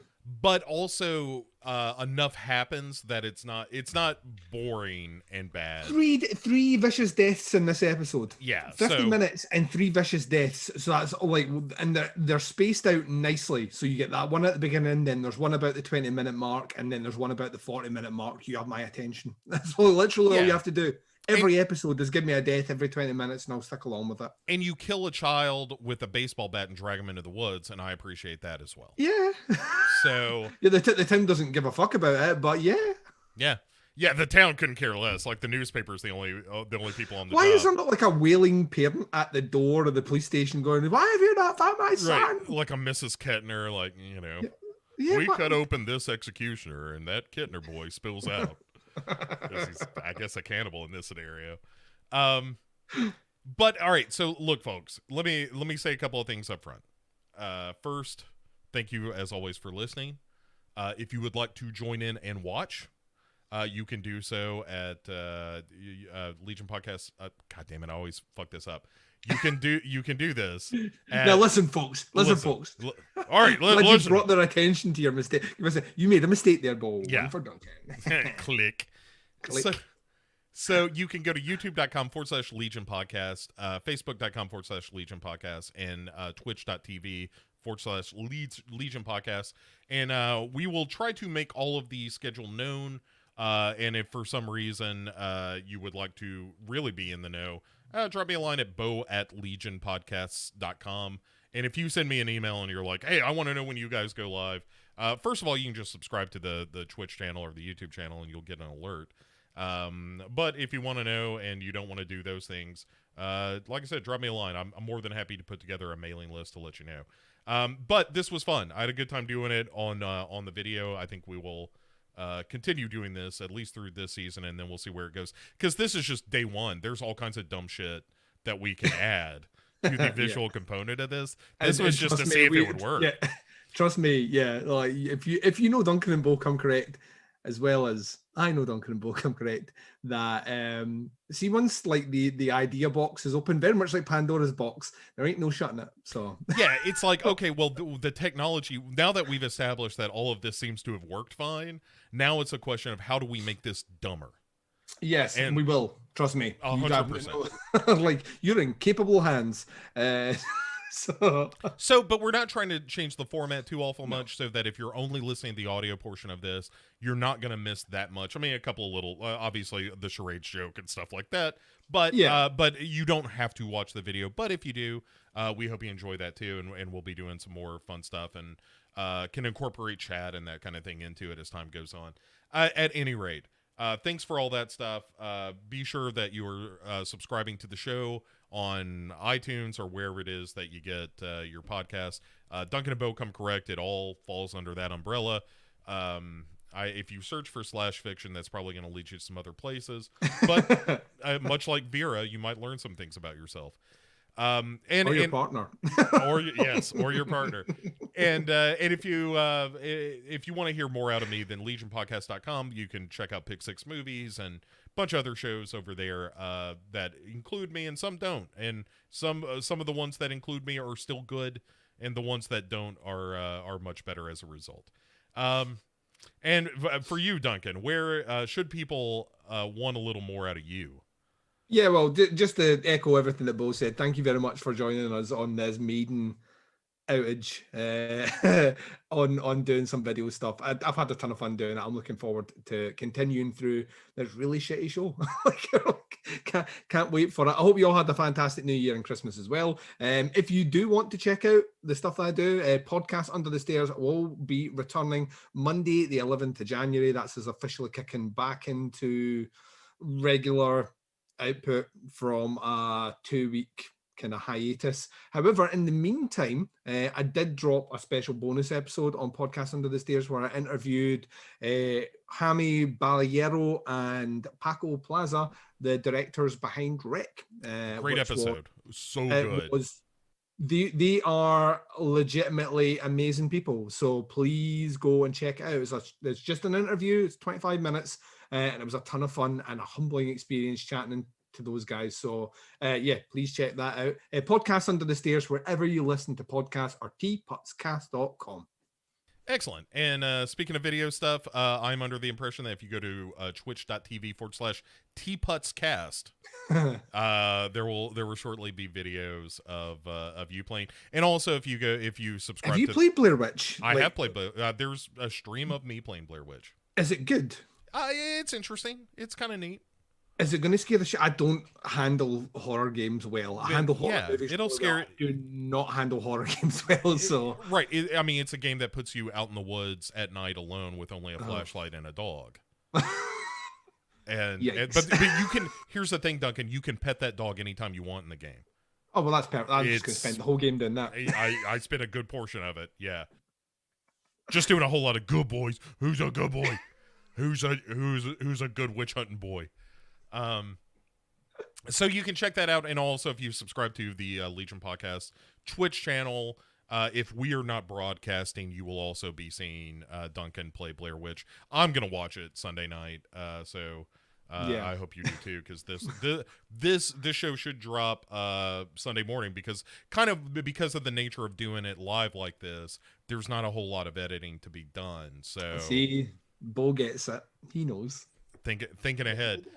So anyway, thanks to everybody again for watching and listening and participating and just being part of the Duncan and Bo Come Correct stuff, because we have a great time doing this, and we hope you do too. And seems like at least some of you do. I was gonna say most, but then I backed off that. That seems presumptive. A bold statement. Yeah, like most over 50%. That seems that's a lot. I don't know that we've got a quorum on this show being great, but we should. So there's nothing left to do but to ask my friend Duncan here to say goodnight, Duncan. Oh, God. That was a visual gag of me walking away without answering him. Good night, Duncan.